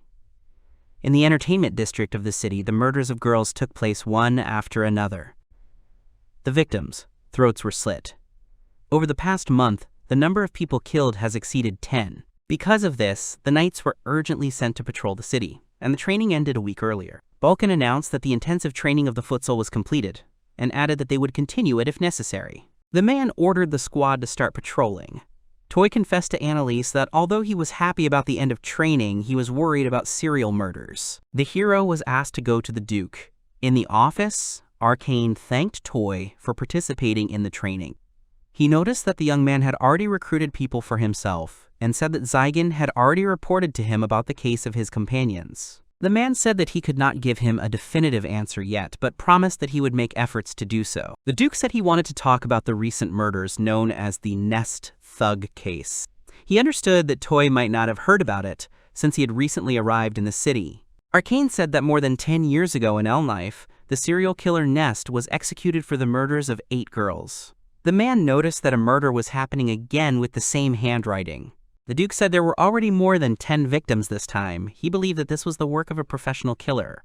Toy was not encouraged by this. The man asked if Baran had any information about the case, but the young man did not understand what he was talking about. Then Arcane decided to say it bluntly. He confessed that he wanted him to catch the thug Nest. Rosarina was officially accepted into service as a soldier, and she was assigned to the Gondelbund detachment. The girl hoped that she and the commander would work together. Lin and Solidia were surprised that Rosarina was taking a bath with Mr. Toy. Gondebald reminded the girl that from now on she was a soldier, and therefore she had to maintain proper relations with her master. Goblin said that she would now take a bath with the commander. The bear replied that he did not mean that at all. Taking a bath with Solilia, Lin admitted that she would never have thought that she would walk into the maze every day and then also swim in the tub. Her friend agreed with her. The cat thought that all aristocrats were arrogant people, but their master was completely different. Lisa added that the young man was also nice. There was a girl sitting next to him, and they asked who she was. The hero had a separate servants' wing in the mansion, so he decided that his squad would live there. Although they were technically vassals, they were actually members of the Labyrinth Exploration Group. Even someone as capable as Mondalok and his men couldn't handle everything. In general, it was convenient when the servants lived nearby. He also hired another maid and a cook. The girl's name was Kenny. To her, the Baron was a wonderful young man. When greeting her, she accidentally fell in front of the gentleman. Toy knew that Kenny was very timid and didn't get along well with people, but he had heard that when she was alone, she was excellent at her job. The young man helped her up and greeted her. The cook introduced himself as Zappa. He said that the kitchen could be entrusted to him and apologized for not being able to speak politely. The hero knew that the man was from the south. He was an even better cook than Merlis. For the sake of experiment, Toy taught the man a couple of dishes from his world, and Zappa reproduced them almost perfectly. In addition, the young man himself has slightly increased the skill level of cook. There have been no new gifts since the Night Order led by Mr. Vulcan began patrolling. Annalise and Toy were standing on the balcony. The girl asked if the young man was thinking about that killer. The guy confirmed and reminded that the Duke had asked him to deal with this issue. Although the attack was stopped, however, the hero was not sure that the killer had left the city. The guy suggested that he could just lie low, and as soon as the knights relaxed their vigilance, the criminal could start killing again. Toy told the Duke that he didn't think he could help. The man said that the city guard had been trying to track him down for a month, but to no avail. The Lord believed that they could not find a better candidate than the Baron. The hero understood that since he had asked Arcane for Annalise's release, he had no choice but to agree. The young man sighed and promised that he would do everything in his power, but he could not guarantee success. Since then, Toy had used the stealth skill several times to search the night city, but he hadn't found any suspicious individuals. The young man sat on the bed and thought. He did not know either the motives of the criminal or his identity. The hero was wondering if the executed murderer could rise from the dead. He understood that it could be a copycat. The guy wanted to lie down on the bed, but accidentally lay down on Annalise's lap and apologized. The girl patted him on the head and confessed that at such moments, she remembers the days when they had just started exploring the dungeons. Toy remembered that Annalise had moved into the soldiers' barracks. The young man blushed. He didn't understand if it seemed to him that a romantic atmosphere had formed around them. Suddenly, there was a knock on their door. It was Mondaluk. The young man asked what happened. He was informed that Canny had not returned from the store. Toy was surprised that the girl went shopping at such a late hour. Jewel apologized because he made a mistake when checking the ordered products, and Kenny decided to go to the store herself. The maid said that the girl should have returned an hour ago. Besides, there were bad rumors around the city. Mondarch said that he and his son would go look for a maid. Toy stopped them, telling them to leave it to him, because it would be faster. The heavyweight knight wanted to join the master, but the master said that he and the soldiers would remain in charge of the mansion. However, Gandelbon was determined. Toy agreed to take Boss and Jojak with him. The three of them ran through the streets of the city. The store Kenny went to was on the main shopping street. She was far from the pleasure district, where she was less likely to be attacked. However, the hero suggested that the killer could be looking for a victim, just where the knights were not patrolling. The young man had a bad feeling. Toy told the soldiers that he would run forward. Kenny was walking with a bag of groceries. The girl did not expect that she would be so late due to a delivery error, but they gave her some groceries as an apology. The maid decided to hurry up, because she didn't want to inconvenience Mr. Jewel. Kenny decided to take a shortcut, even if the alley was dark. She walked along it for a bit when she heard a sound behind her and jumped. The girl turned around. She felt that someone was following her. Kenny started running away when she didn't see the stairs and started falling, dropping the package.